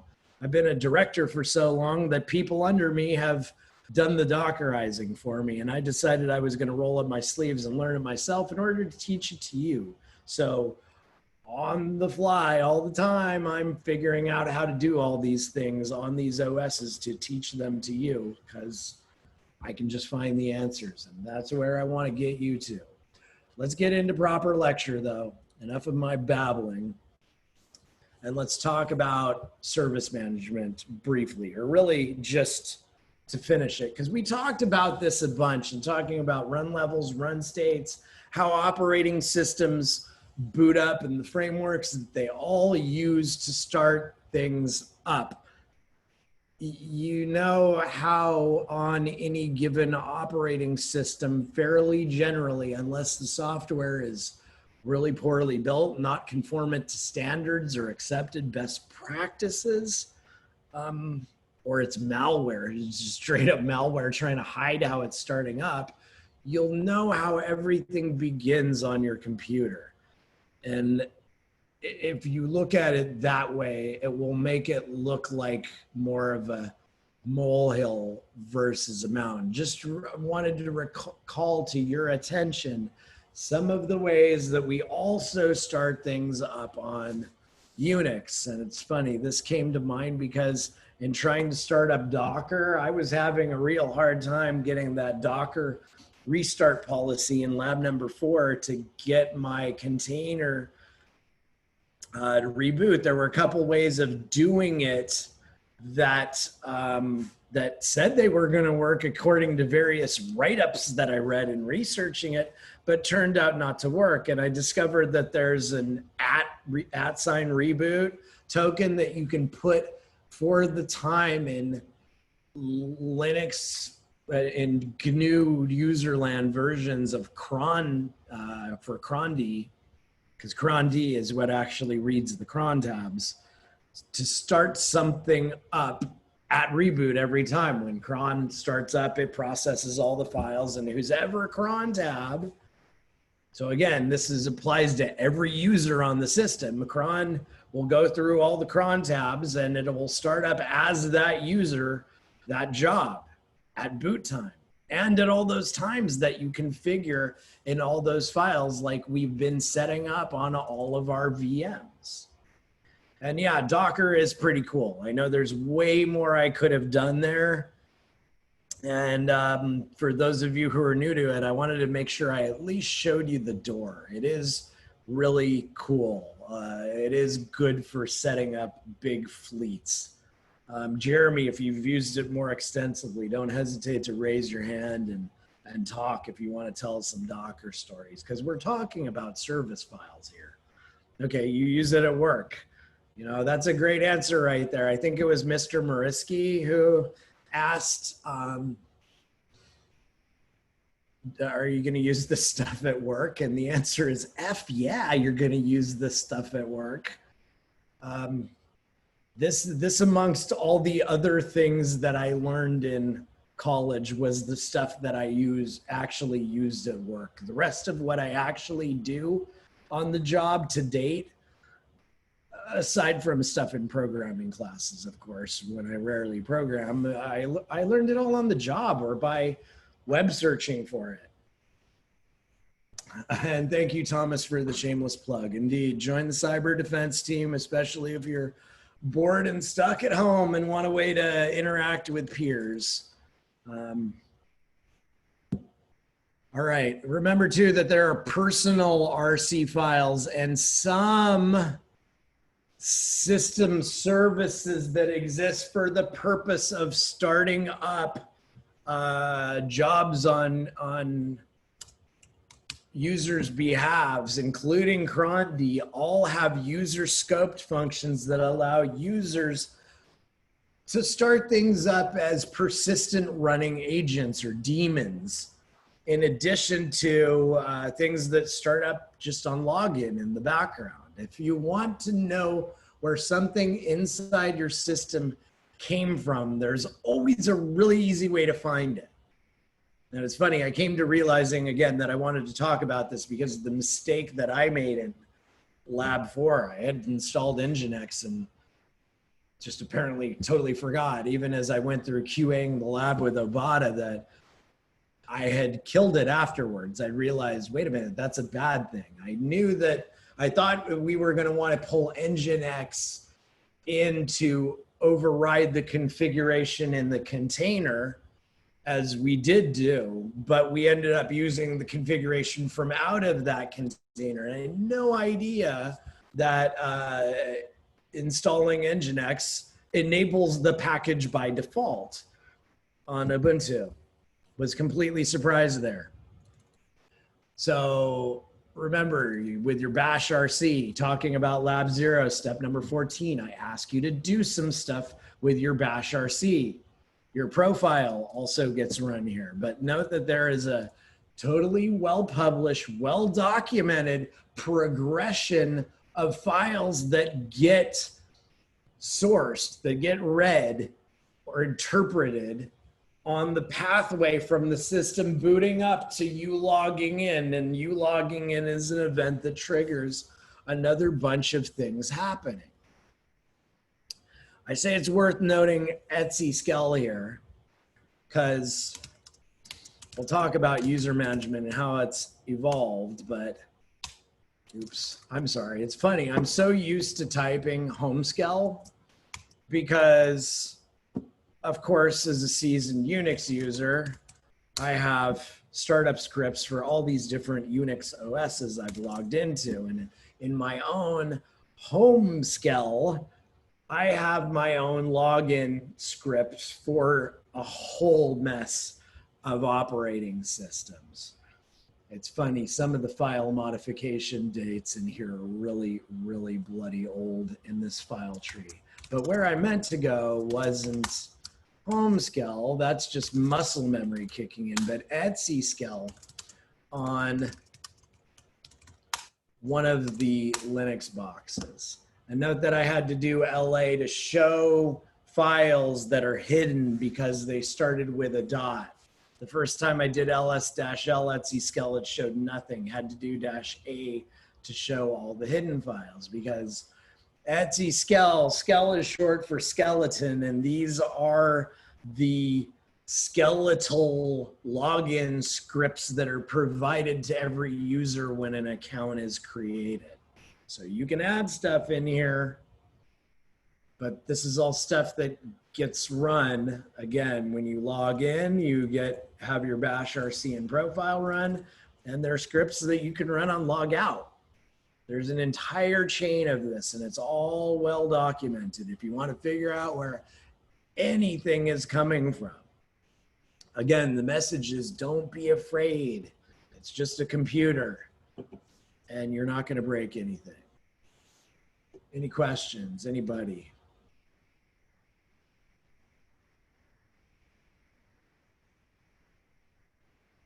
Okay. So, access control basics. Let's talk about users and provisioning users. Let me get my standing desk straight here. But the root account, wow, yeah, the root account, it's dangerous.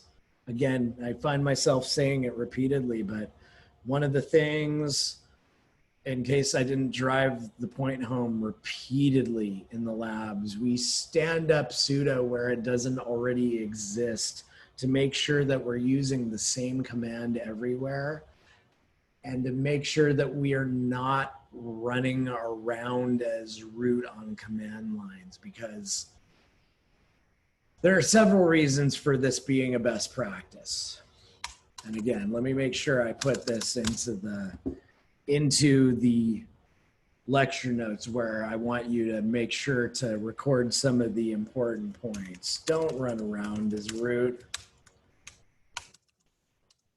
But best practices are things that it's generally accepted that it's better to do for one reason or another. You know, we always validate when somebody is saying something is a best practice. Don't take them at face value. There's kind of life lesson in there. Don't take anybody at face value, but I digress. In certain cases you can, and the idea here is it's a best practice not to run around as root, because when you're root, typos can be really expensive. Keep in mind that as we're talking about file systems and file system names and how devices are abstracted to file system names, and one partition is separated from another partition by one character on a command line. If you hit the enter button or return button after you've typed the wrong thing on a command line, I have had typos there cost me entire weekends,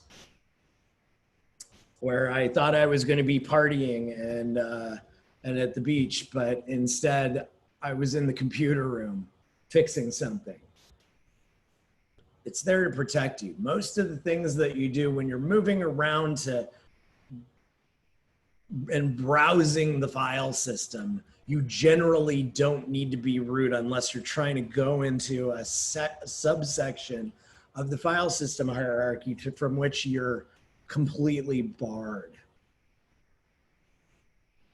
Yes, Linux, unlike Windows, assumes you know what you were doing. So sudo, no, sudo doesn't really have protections per se. It's not gonna, I don't think sudo in any of its modes is going to parse what you say and try to avoid you're making mistakes. But one thing that it definitely is going to do is give you at least another second to think about it while you provide your own password, as the case may be on the command line.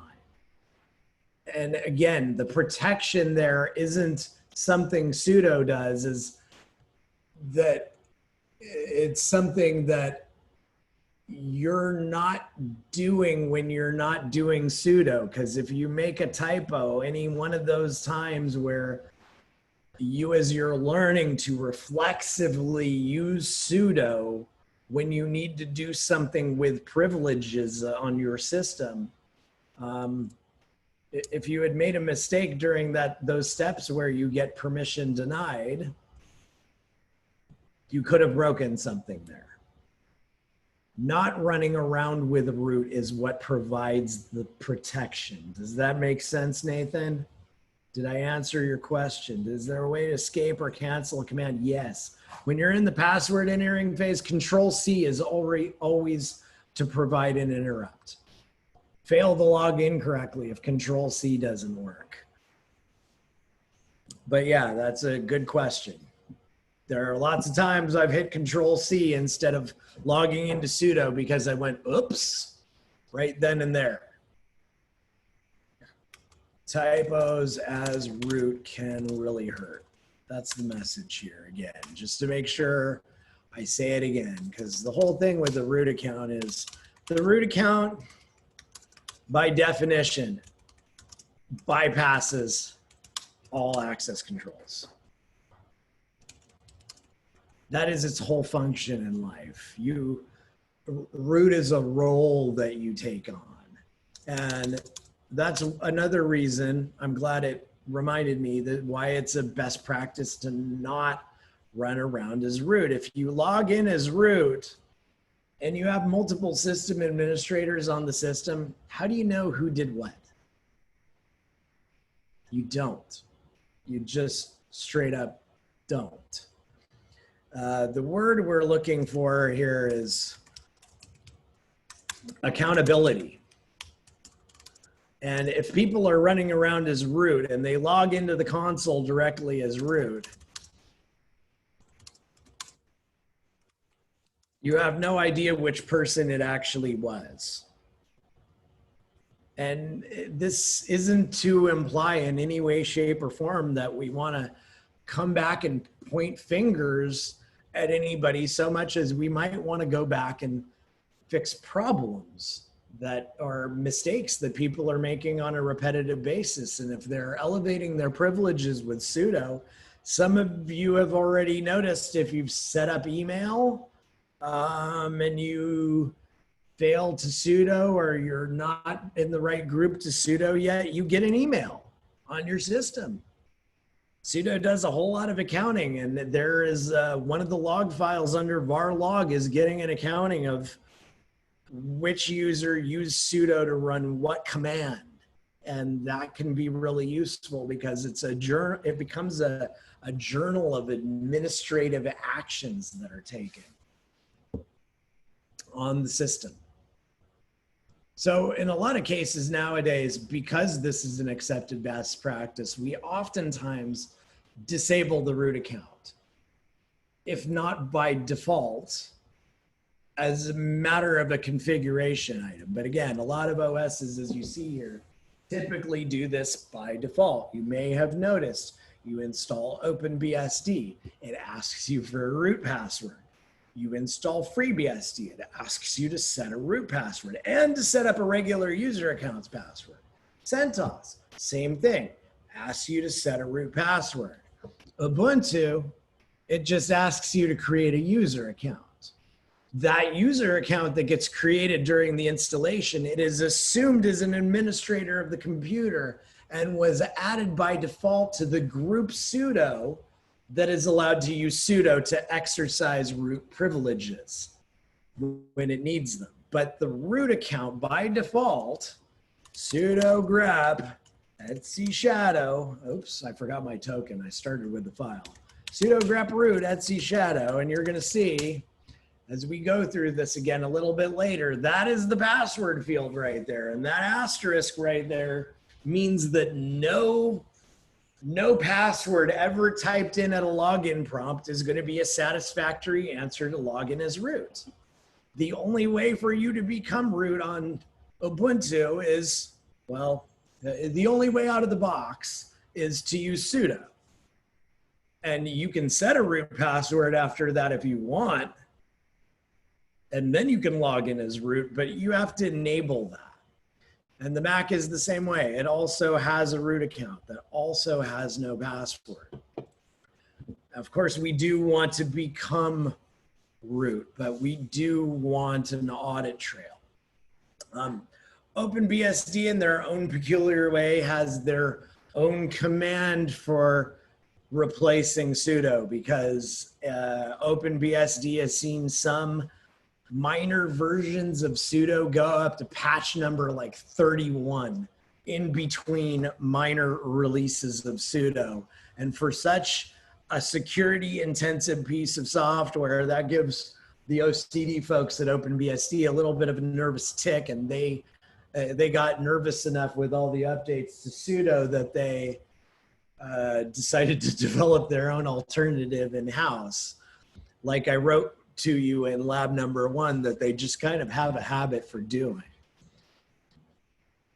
And we already talked about this. Why don't we want people to log in as root via SSH? For the same reason we don't want them to log in on the console. You want to force them to log in as a regular user account first, so you know who is doing what. And yes, the same does. I don't know why I phrased this as a rhetorical question. This is from last year, but I already spoke to this, so I'm not going to rehash it. And wherever you can prevent it, you generally want to block out the root account. Hands, questions? I'm going to keep going if I don't see anything really quickly. But again, the standard security model in Unix is simply stated like this. A lot of people in the field call it binary security, because either you are this root user that bypasses all access controls, or you are a user who is subject to access controls. The root password is, yes, pretty generally, Mr. Aziz, the single user mode is going to ask for your root password. If I remember correctly, there's one of the operating systems here in this lab that asks you for a username, but I don't really get why you would want to offer regular users the opportunity to log in single. Well, okay, I can see it. Ubuntu. There isn't a root password. So what if you want to force authentication at the console, but you don't want to let people log in as root? You want to let them log in as them and sudo. It makes sense. So it's worth noting there are some caveats to this. Root and user ID 0 does not always bypass all access controls. Some operating systems, I'm going to go ahead and note this here, multi-level systems. You'll oftentimes hear the word trusted systems, and this is an old buzzword from government security, computing security circles. But the idea here is we are using technologies like mandatory access controls, and there are technologies that implement this, or like SE Linux for Linux, which is still so notoriously difficult to configure that we just don't even touch on it. BSD, FreeBSD, and Mac OS via the FreeBSD kernel have a subsystem called Trusted BSD that allows you to do the same stuff.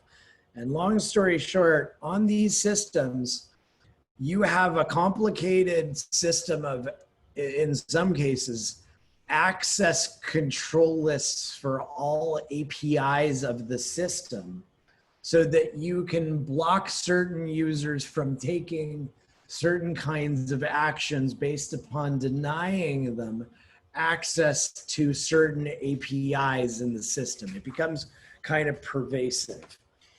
With SE Linux, you do have functionality like this, but mostly it's mandatory access controls, in that if you turn on SE Linux, it's again very powerful. If you go through, how did he get this? Oh, he's got a third squeaky toy. Sorry, y'all. I'm bad with 2 audio tracks, and I have to take away my dog's squeaky toys before I lecture. Otherwise, I get distracted. With SE Linux, in order to set up the system accurately, in some cases, you really have to go through the pain of discovering every file that is used by every service to allow them access that they need to have to the file system in order to run. And SE Linux in particular has modes. It can either be off or it can be permissive, where it logs things that would generate exceptions ordinarily.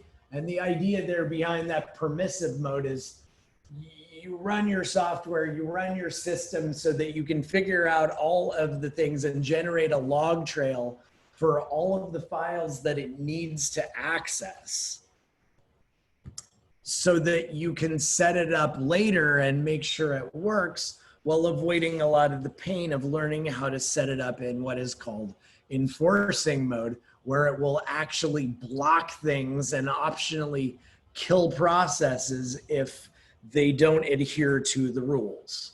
You can get some really fine-grained access controls with some of these security switches flipped on, but you can also end up with a really painful to administer system where even though you are root, you really still can't do much on your computer. And it's kind of funny like that. Did I keep everybody with me? Again, invitation to raise your hand and ask any questions. But again, typically, since I see nothing, all other users are subject to access controls. It's important to note, though, multiple users can have the same user ID, especially when, as we'll talk about in a few minutes, you start importing databases of users from other repos where you store them. Your default operating system may make use of a user ID that you've assigned to a user on other OSs. It's for this reason, and again, clearly, this is a situation to be avoided, like I say here. It's for this reason that UIDs typically start with like 1000 on Linux and pretty much every other operating system that we've used. Those of you who have already gone on to Lab 5A have seen that we use Lab 5A not just to show you Solaris or a Solaris descended OS and System 5 Unix and how Unix used to be, or just another angle, but we use it also to show you the pain of unifying usernames across operating systems, because Open Indiana sets its first user ID. Instead of using user ID 1000 or 1001, it uses 101. And if you've looked at Etsy password on like Ubuntu or OpenBSD, lots of OSs use user accounts well past 100. And if you're sharing a pool of usernames with an OS that is creating user accounts that overlap with service accounts on other computers, you could be creating a situation where this Venn diagram of UID mappings is unintentionally creating a hole in your security paradigm. Because where you share files, again, it's not the username. If you butt it up against the 8-character username limit in Open Indiana, it's not a problem. You just have to remember to use that username locally only on that machine. Again, well, Etsy password, you'll see, we'll be talking about it in a minute. But the pain really happens when the user IDs don't match up, because within an environment of systems, you do want their user IDs to match up. You can go ahead and configure 2 accounts with the same user ID. And if you all want me to do a demo of this, I'm going to put a question mark here. I will do a demo of this, but suffice it to say that you can set up 2 users with the same user ID. And what will happen is they will both be able to log in with their passwords, because which record in the password database is referenced is done by the username that you type in. But then the processes that you create as that user, including the one that's created for you when you log in successfully as your shell, they only retain that user ID number. That username gets lost immediately after login. And if you say, who am I? And you're logged in as one of the 2 users that share a user ID, and you say, who am I? It's going to find the first record in Etsy password generally and report that you're that username, even if that's not the one you logged in as. And those 2 users, they're going to be able to overwrite each other's files because they have the same user ID, and the file system APIs that determine who is who and whether or not this user has access to the file. They don't check what username you typed when you had a login prompt. They check what user ID is resident in your process context. That makes sense. I see Thomas saying, do it, but you all could do it. And I don't want to waste the time showing this to 100 of you if this is something really easy for you all to replicate on your own, and you can take my word for it now. If a lot of you want to see this, go ahead and say it now in chat. I will. It's not that it takes that long, but that time is better used for other stuff. But yeah, I hear what you're saying, Thomas. It's not a waste of time if it's educational, but does everybody understand what I just said, that all these operating systems would behave like? I think so. You have 2 users that pretty much completely overlap with one another. You don't ever want to do this. I mean, I can't even think of a use case where you would want to do this. Sometimes it's funny, it's oftentimes, so there's the San Diego's security. I want to examine DNS cache. I definitely want to look at that later. So I was not going to reuse that tab, but I used to be one of the organizers of San Diego's local hacker conference, TourCon. And Tour, you may notice, is backwards for root. And that actually comes from BSD Unix, more Etsy password. And it's not there. I wonder if it's still in FreeBSD. More Etsy password. And yes, this is very interesting. That I've never seen that before, where that last field is blank. This is a use case that you do often do and was done by default in some operating systems, so that you could, just by changing the name of the root user that you logged in as, you could start a different shell. Because when you root, period. If your user ID is 0, again, it doesn't matter which username you logged in as. You pass all access controls, but this was a really handy way to just log in with a different shell. On BSD Unix, the default shell typically is CSH. And if you wanted a canonical Unix shell, you can see born again super user.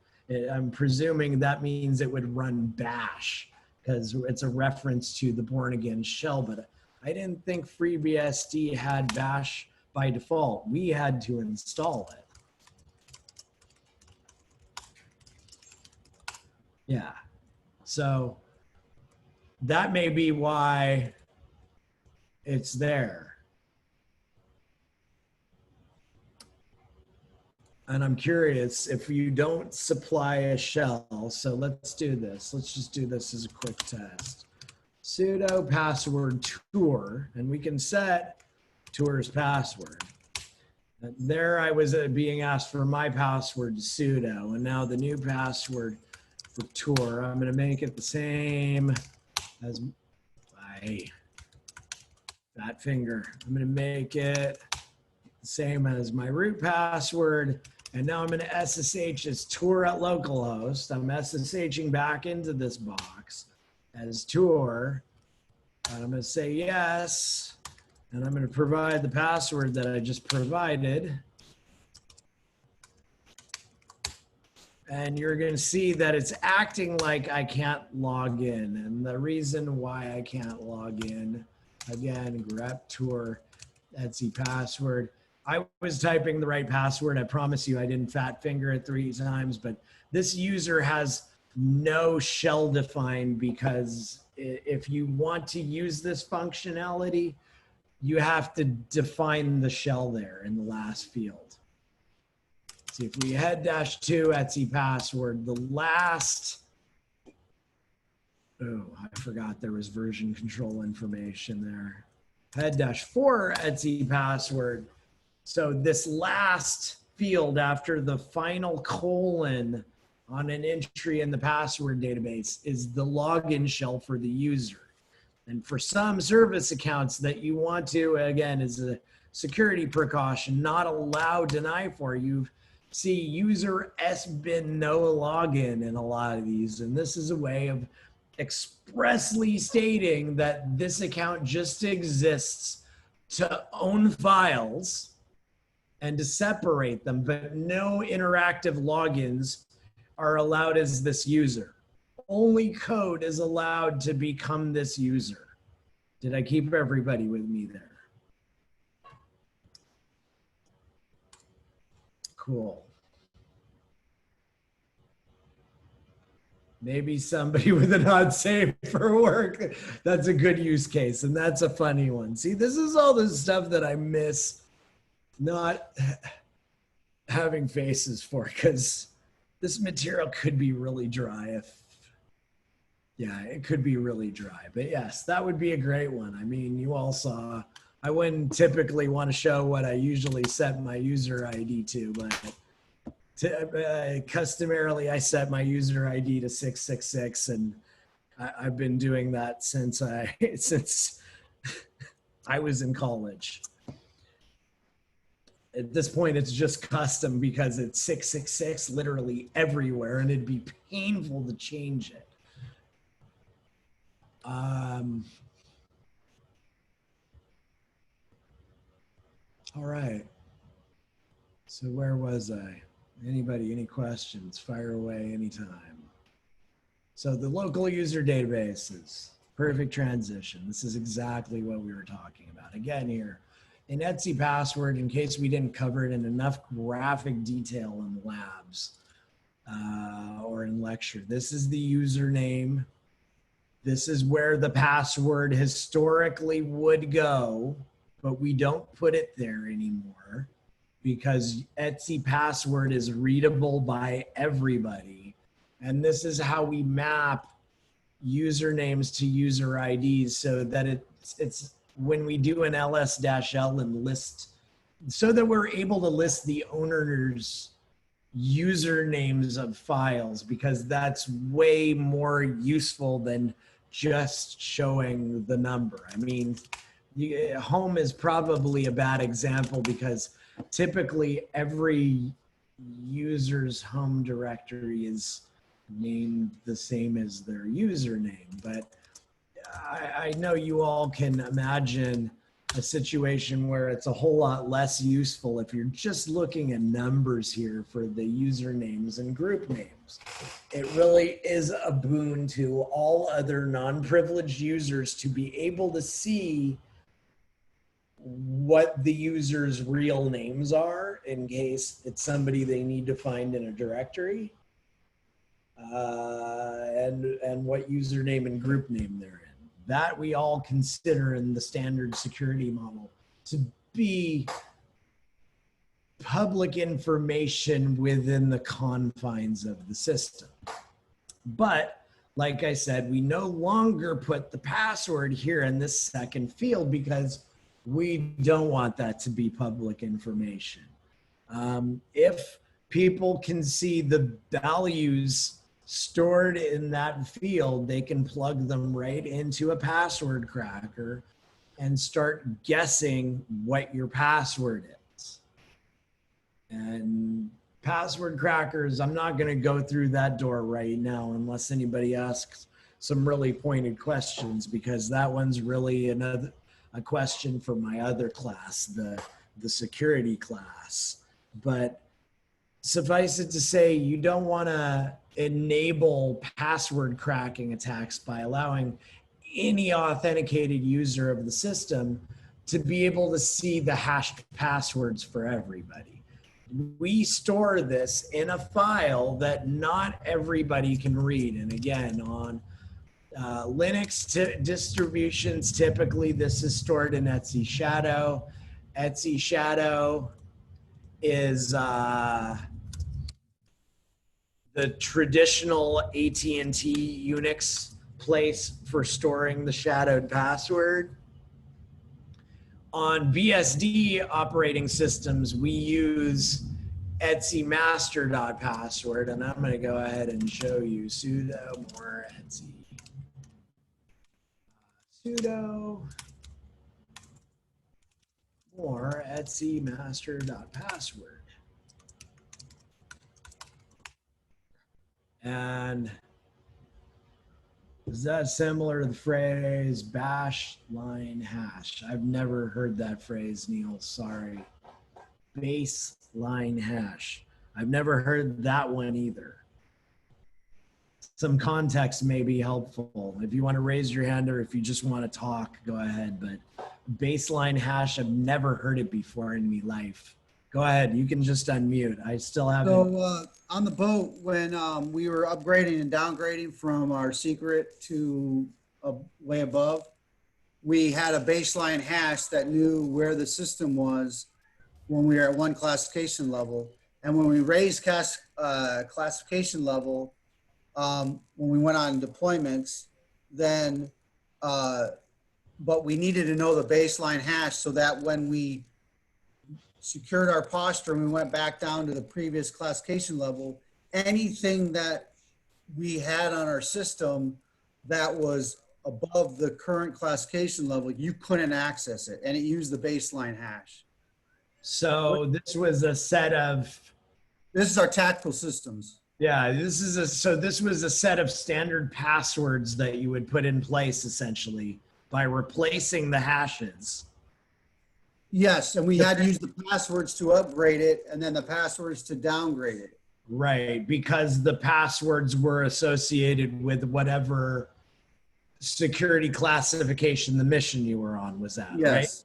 Yes, and if you lost your baseline hash, you probably basically had to buy about 70 hard drives or more because you couldn't use them. Right. That's pretty fun. The fun and waste of being in government IT in all of its forms, military or not. Welcome to bureaucracy, everybody. Taste of red tape compliments Neil. Thank you, Neil. Keeping us free. Yes, but I had never heard that because I've never deployed on boat probably, but that makes sense. I mean, that's what they were doing is you had a baseline, and part of your, you use the term baseline a lot in defining configuration profiles for a system and setting some of your password hashes so only the right users at the right classification levels at the right need to knows were able to log into the systems if they had the right passwords. Because yes, that field is called the hash field. That is a really super long ass hash. And I will only talk about cracking to the level of defining that. So this $6, the first couple characters define within those first couple characters what the algorithm is that is being used for the hash. The next few characters define a salt. which is oftentimes a side value that is loaded into an algorithm, excuse me, to mix up more entropy and make it harder to guess. Although that information can be public, it doesn't tip a user off. It just gives more inputs to the algorithm to, again, make a general brute force guessing attack more fruitful, harder to replicate. Because long story short, without getting into depth about password crackers, a hash is an encryption. It's encryption-like. You can't go back to the original value from the hash. We cannot take this hash and in some way, there is no formula that is going to get us back to the password that was used to create this hash. What we have to do is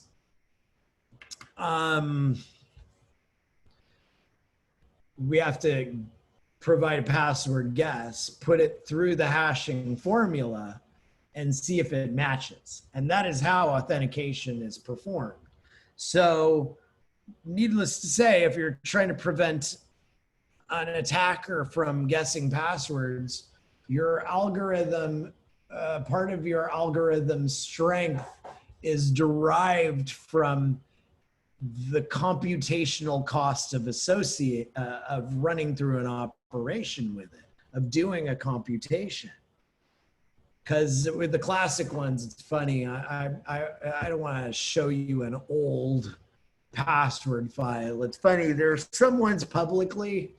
I actually just read this story because some password hashes have lasted a really long time, and there was old Etsy password with the hash that was published that had a lot of seminal computer scientists in it, like Eric Schmidt, the former CEO of Google. He used to be a BSD Unix geek at the Computer Science Research Group, and Bill Joy, the VC guy who started Sun, and Thompson and Kernighan and Ritchie. You get the idea. All of these guys were on a system, and Etsy password was published publicly, and it was kind of a story that somebody finally cracked. I think it was Ken Thompson's password, just like last year.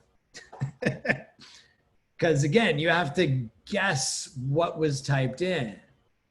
Some of those older systems had a hard limit on the number of characters in your password until we realized, like all things in hindsight comes in perfect focus. And looking back, we knew that that was a really bad idea with a capital B and a capital I to limit the size of passwords.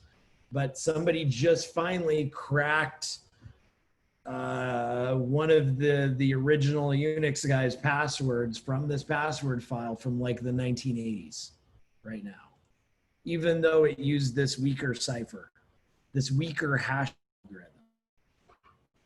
algorithm. This $6 here, I believe it's based on the algorithm Blowfish. And to put things into context, you can do, depending upon your CPU, on a regular PC and the number of cores you're throwing at it, you can maybe do about 100 to 200 guesses per second on a modern single 64-bit Intel architecture core, I think. Maybe my numbers are off. But with the original crypt algorithm that was the default in this field, you can literally, with a modern Intel processor in a single core, make tens of millions of guesses per second against a password. So this is why we have provided a way to extend this field. And this is also why we have provided for a way to hide this field. This file, Etsy master password, again, is legible and writable only by the root user. And it's worth noting too that, like a lot of things you saw, the aliases, we created an aliases database, what we were doing when we said new aliases was, hey, make your database version of that, make your hash file. And this is talking about the different kind of analogous technology called a hash, where you just use a hashing table to try to reduce the seek time in some formulas. You're creating a hash table here in this .db file of all your aliases, even though there's only one or two, because send mail on FreeBSD and the mail server on a lot of operating systems are aimed at a DB file instead of a flat text file to reduce the seek time to find an alias. Because on some mail servers, that alias file can get really bloody big. And I was getting here because on BSD, they use the same functionality to find usernames, and all of that information in Etsy password and in Etsy master.password is hashed into two versions of a database. And you can see this is modified at the same time that I last modified Etsy master.password, which may have, we shall see. Nope, it's got the same time.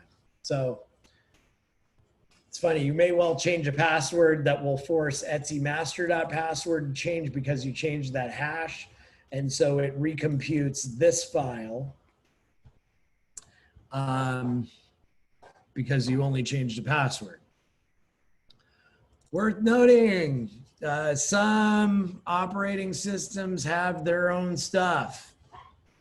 For instance, Mac OS has its own thing. The ancestor of Mac OS on Next hardware and software used a local network directory service by default. So because it assumed that you would like to plug a workstation into an authentication domain. But this changed a while ago in Mac OS, and I'm just going to go ahead and on my Mac here, I'm going to go ahead and hear what an obnoxiously long password I have here on my own computer. So I fat finger it a ton of times, but I will go into the Macs database, and you can see that this kind of looks like, it allows you a command line interface, and it kind of looks like all the stuff that you typically set up in Etsy to make it aware of a network. And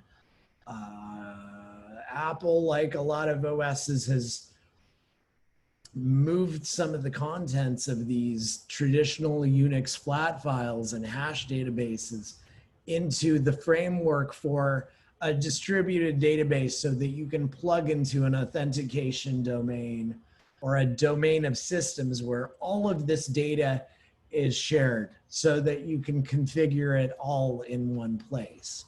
But if I wanted to go into users, I could then list users, and you could, if you, just in case I went too quickly, I'm literally, it parrots Unix file system commands here within DSCL, directory service command line, I think it is.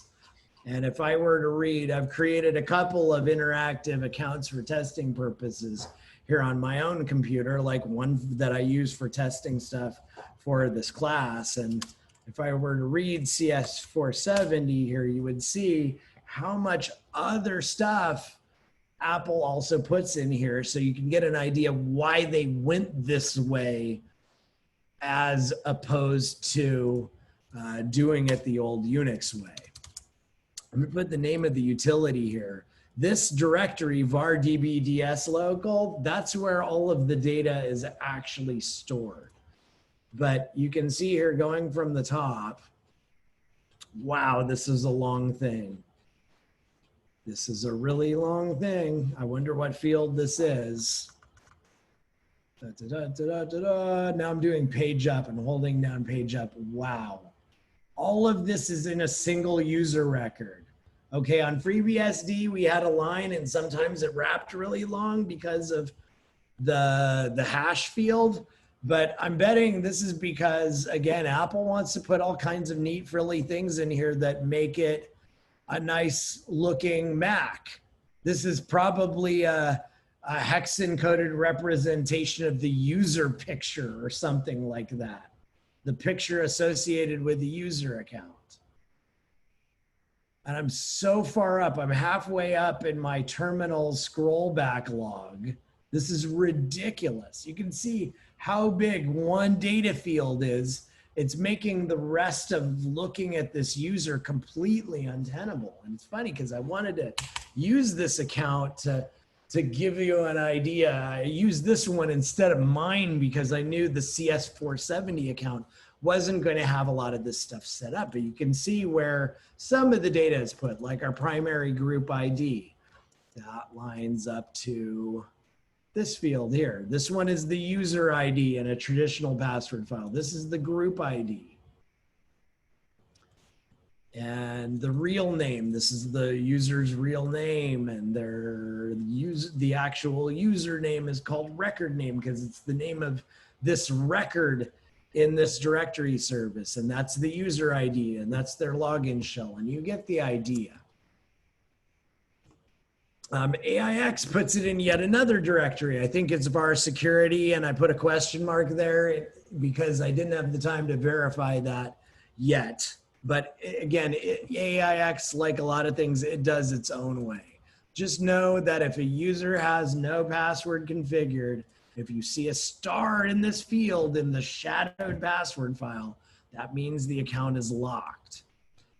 You don't see it a lot anymore, but it's in pen testing. One of the things I used to look for is right after the username, if the colons occurred right next to each other and there was no asterisk or bang there, or some sort of special character to denote that it was locked, that meant that the user had no password and that you could log in as that user without typing a password. And I used to be a penetration tester. This was how I got into things, was by finding stuff like that and repeat mistakes.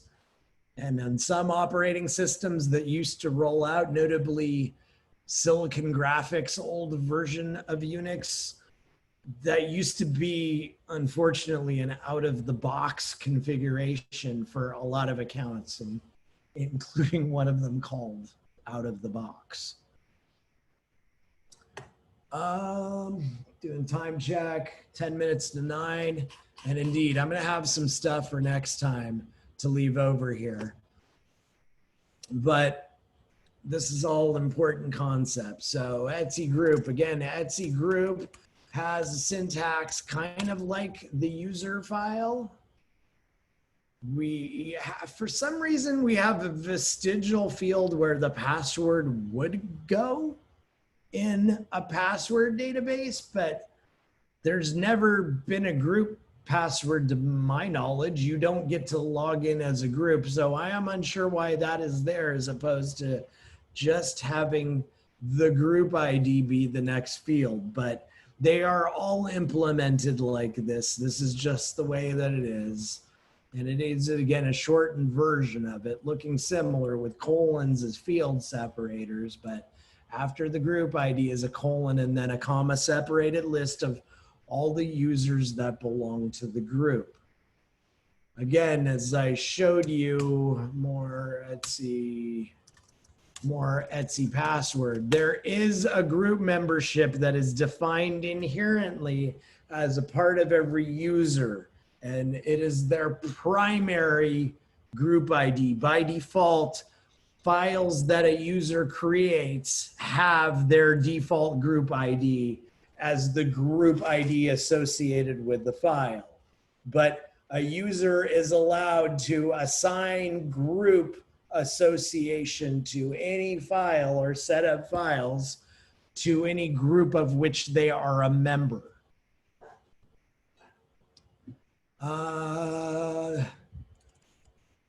Use in applications. Wow, I don't know what I meant to say here. We'll talk about this in terms of I think, set GID here in a moment, although I have a recollection of already talking with you about games in the operating system and how set GID is used to give you access to certain subsystems by means of running commands. For instance, if you run a command to queue a print job, there are command line commands for run a print job, send this image to a printer.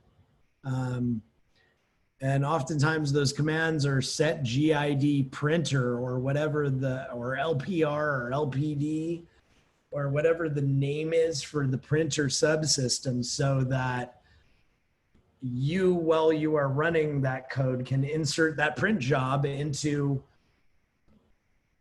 areas of the file system that are strongly group associated and group writable by code running as the printer subsystem. This set GID is what allows you to get access to certain sub areas of the computer.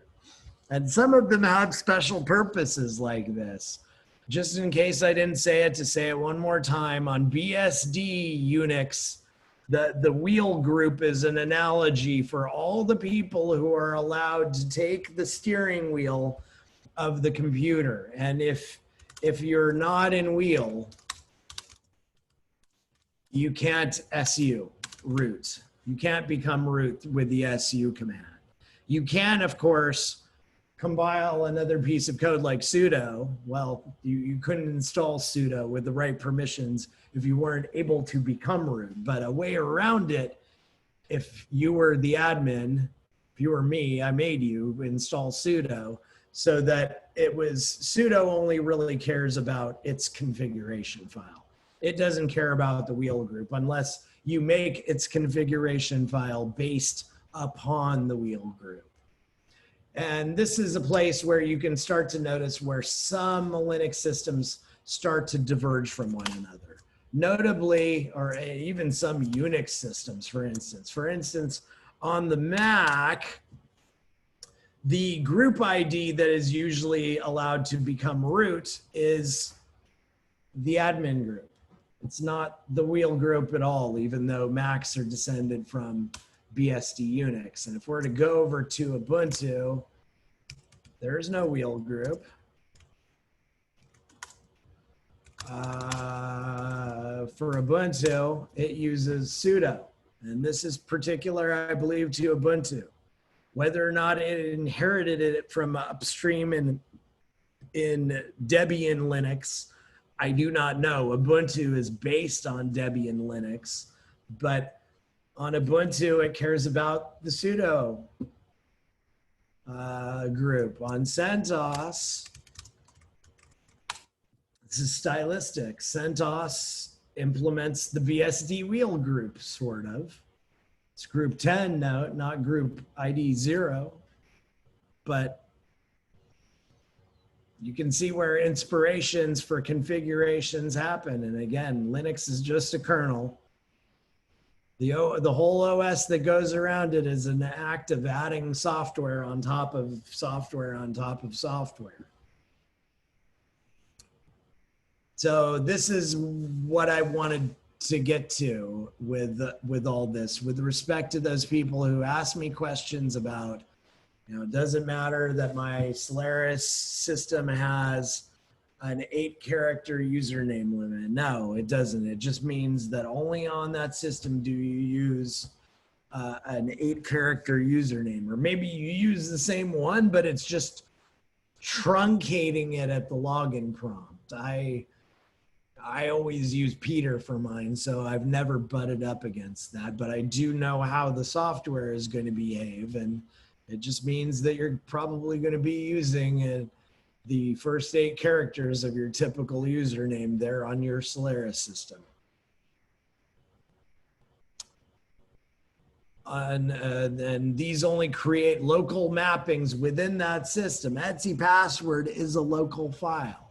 But if you have a service that, as its point in life, shares Etsy password and Etsy shadow as part of an authentication or a domain service, then you've got, then it will create mappings in other places.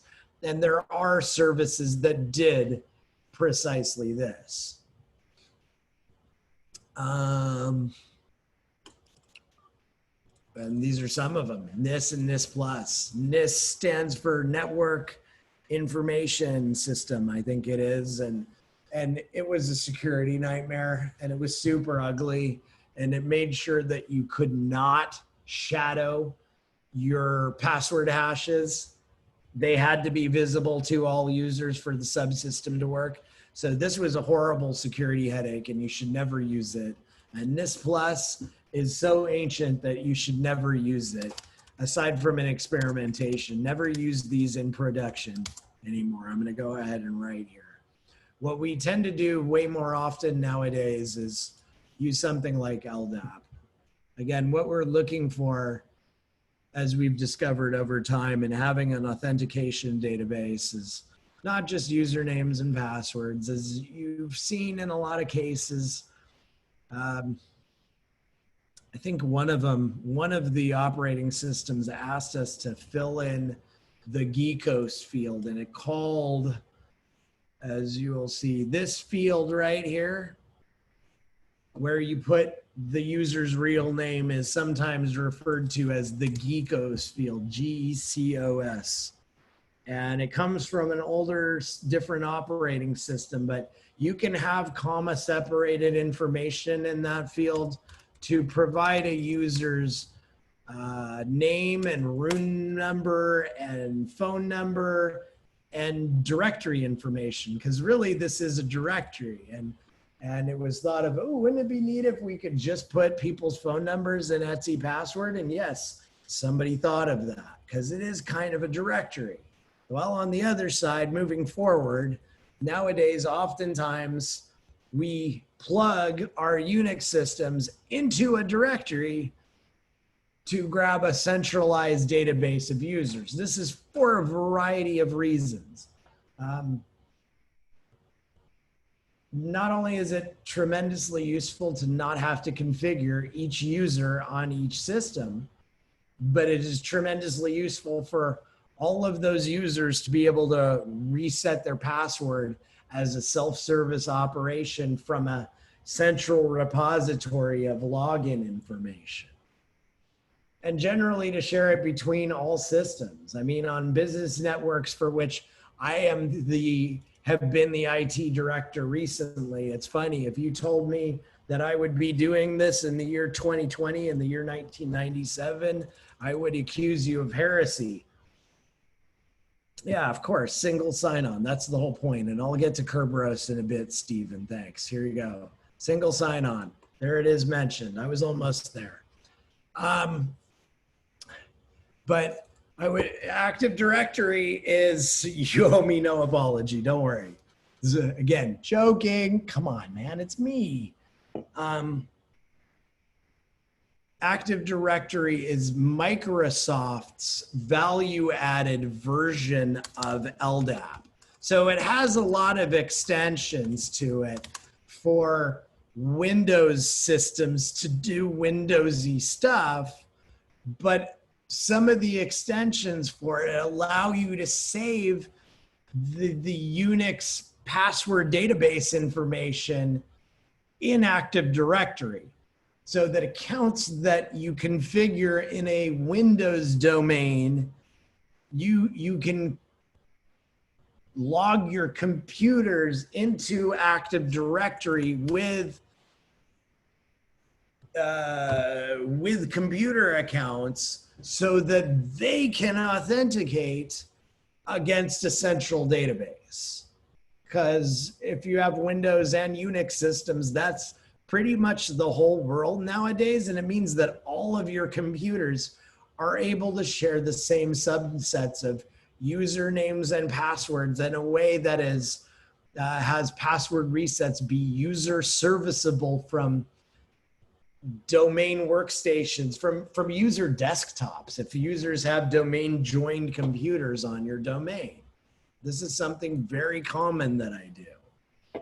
And again, Dr. Carroll and the proverbial those who came before me would probably gasp at horror in me mentioning this possibility. The first time before I plugged a Unix box into Active Directory, I first thought, you want me to do what? You want me to pollute my Unix by making it talk with Microsoft? I was a good student of Dr. Carroll like that. But oh my God, it makes life so much easier. And to be fair, Dr. Carroll and those who came before me would probably be horrified already that I was using Microsoft Word to create lab documents for a Unix class. But the OS wars are over, like I said in the first lecture, and let's move on. So going between users again, all of you have used su and sudo at this point. Note that you can use su dash, and if you use su dash and then a username, it emulates a login shell and logging in as that user from scratch. The difference here is, to a certain degree, without the dash, when you su to a different user, you tend to keep a lot of aspects of your environment, as opposed to emulating a full blank login. Excuse me, blank is the wrong word. A full login from scratch where all of a user's login scripts will get parsed. When you do su and a user, you just become them. You're just changing your user ID. su is an abbreviation literally for switch user. It just assumes root by default if you don't specify a user, because that's the way it was programmed. But again, if you provide the dash before the username, it wants a space before the username, but that emulates a full-blown login. Again, OpenBSD did it their own way, and there are other ways that you can do this. And note that this can often be helpful troubleshooting information depending upon the state of where you're at in a system as you're administering it, as you're fixing it, as you're rescuing it in single user mode, as the case may be, or if you just do something that messes you up while you're running around with root or sudo rights, that login may be able to bail you out, or you can SSH in as another local user in order to fix what you did to mess up the account you were already logged in as, depending upon the state of your machine. There are all kinds of different ways to trigger a login, a new login, to become a different user. So we already talked about the built-in user databases, and I'm just going to strike that. It's also worth noting earlier authentication tools. That's funny. This stuff is really belonging down here, so I'm going to move it down there.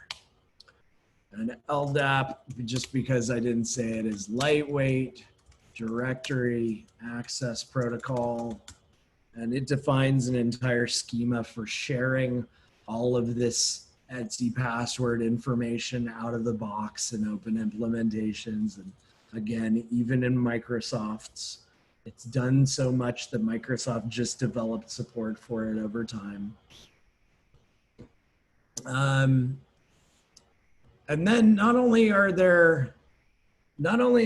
do we want to share user databases of usernames and passwords, but oftentimes we want to log in using different kinds of things. I mean, this is kind of a topic that we cover in way more detail in the security class again, but a lot of scientists, a lot of people in the field think that the password has long since outlived its usefulness as an authenticator because of how a well-funded adversary can put together a large farm of computers and completely crack the crap out of pretty much any password database. I mean, we're talking about really companies with really, really deep pockets if they were to go rogue, or of course the cyber warfare components of governments. that have huge farms of CPUs that just exist to try to crack crypto and to try to crack passwords, as the case may be. But they are out there. So oftentimes we want to use hard tokens or encryption keys, or if you've seen them, YubiKeys. A YubiKey is, let me grab one. I have one here in my backpack. It is a little token. I'm trying to see, you can see that that is a USB-C port there at the end, and you plug it in to the USB-C port. And this thing, with software and APIs you can code to, it has a random number generator on it. It can also be used to contain a certificate, like a smart card. It can be used to emulate other kinds of hard tokens. You can use smart cards to log in. It's worth noting that without showing you my credit card number, as my girlfriend helpfully turns on the light so you can see my credit card number a little bit better, that those are electrical contacts. that those are electrical contacts on modern credit cards now, because they do communicate and do some crypto with modern deposit capture systems that accept your payment using debit cards pretty much everywhere. But the idea here is, again, with PAM and Etsy PAM, and I just want to touch on it at this level, is that there is an API for developing softwares and technologies behind them that will implement other kinds of authentication besides passwords. And this is where you would configure them, Etsy PAM or etsypam.d, as the case may be. And then we want single sign-on too. We have systems that are used to share databases or based upon varying levels of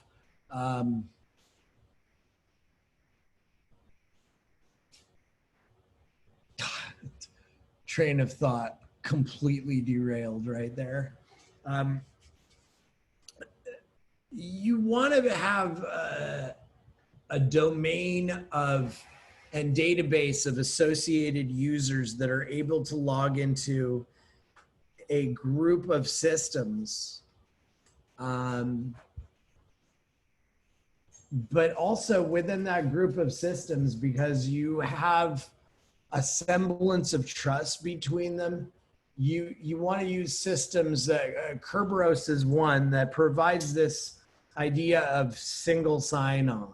And those of you who have been to a workplace and used a domain-joined Windows computer will see this as a thing of beauty. It's one of the things that, especially coming from a tried and true Unix guy, once I started really doing Windows and just doing it and becoming familiar with what it was good at, it's really good at this. And that you log into a domain once, and Active Directory and Windows domains are backed by this Kerberos technology, which uses cryptography to validate authentication tickets, which have a lifespan. But the idea is you log into the domain once every so often. You log into your desktop computer within the Windows domain.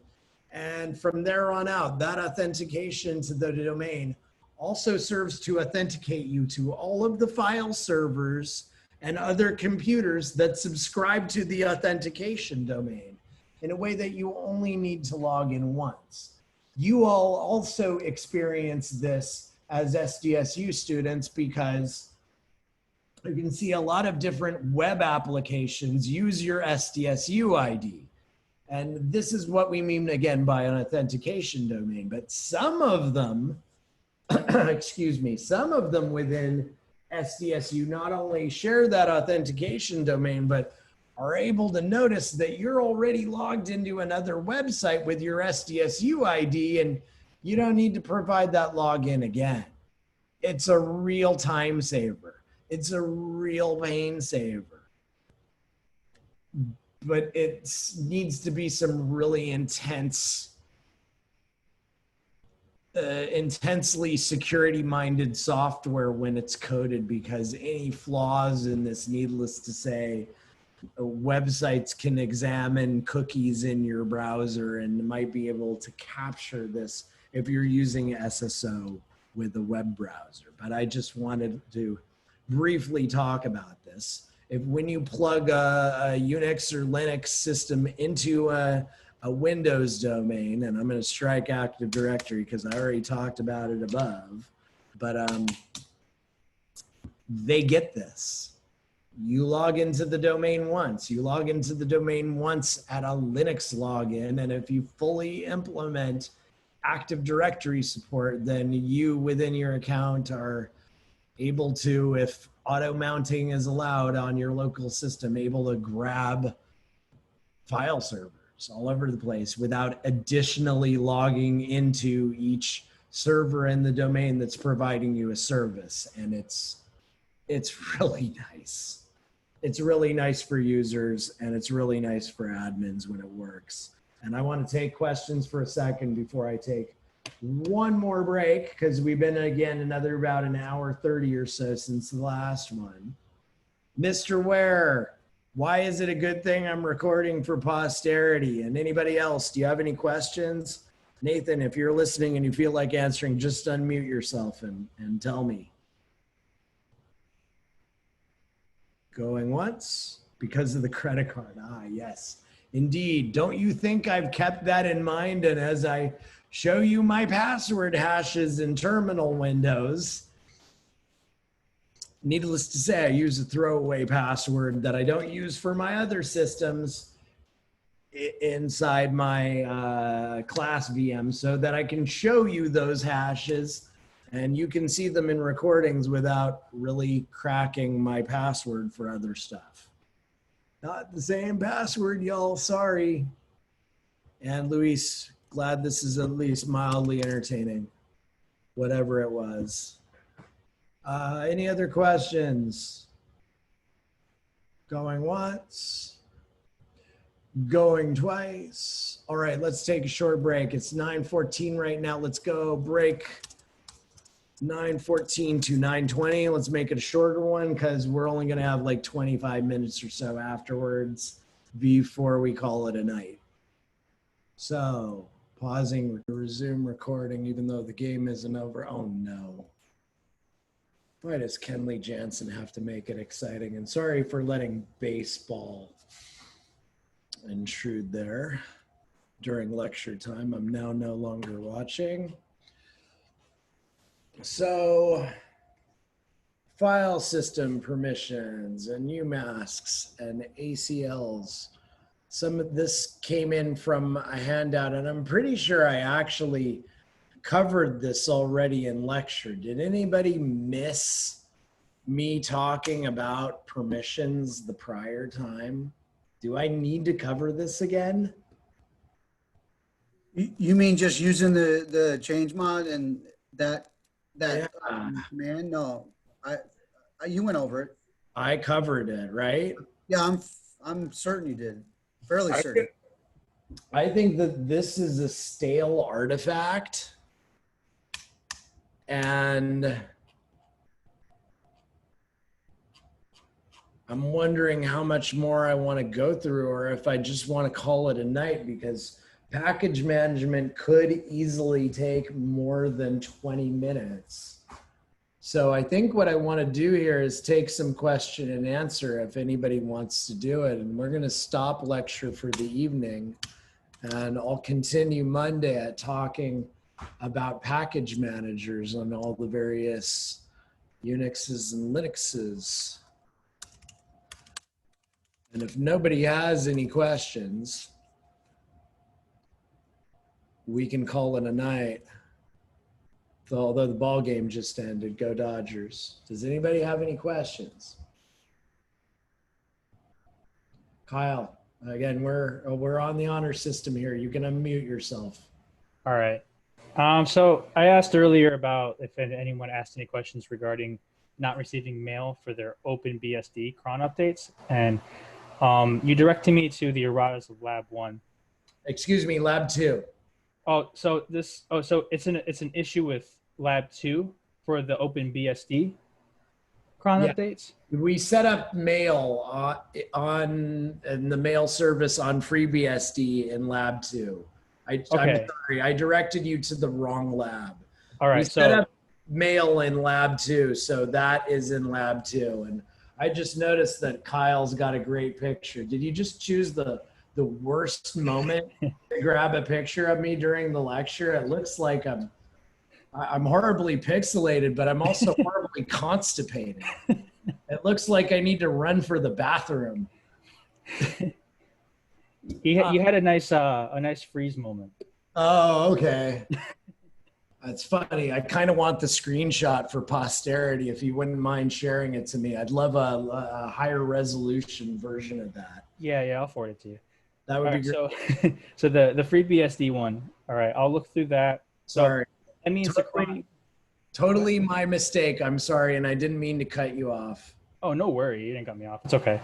But that means the cron updates should definitely be going on in the background anyway. They're just not being logged by the mail server.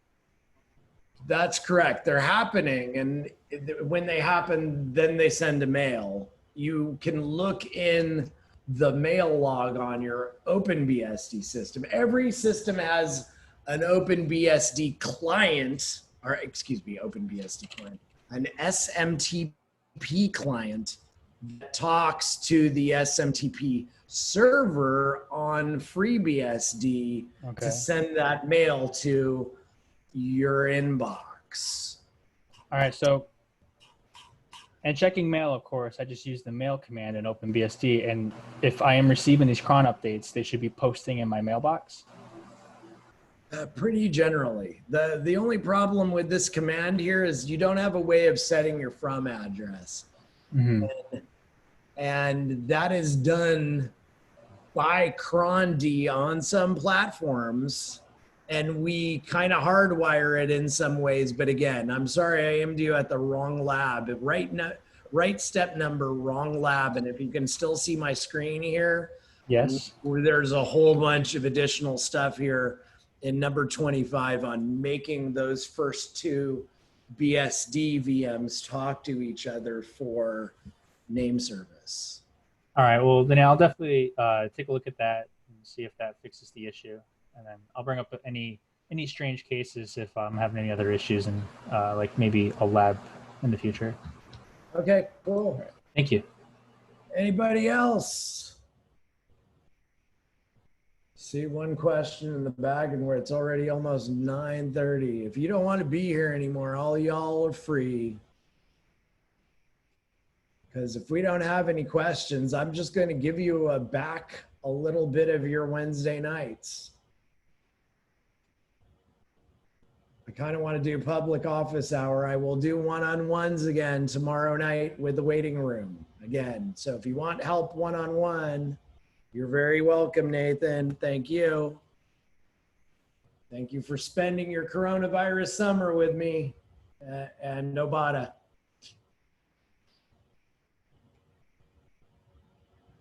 But I don't see anybody jumping to ask any questions. Again, you all have unmute capabilities. And we will continue right where we left off with lectures on Monday. And hey, Obata, I'm going to give you a call after. Let's talk about that Lab Zero errata, because I don't want it in the way of you doing AWS. I don't want to distract you at all from that one. In fact, because what we need to do to Lab Zero to emphasize it for everybody, I'm happy to crank it out really quickly as opposed to punting it to you. Think about it. That's all I need you to think about, really. But please do give me an answer tonight, because I'm kind of itching, and if you're not going to do it, I'm just going to do it and throw it in everybody's face. Because again, for those of you, the 20 or so of you still in here right now that I see, you really need to do Lab Zero and understand what it's asking for. Otherwise, grading is going to be hard, really hard. All right. signing off. Everybody have a good night. Go Dodgers.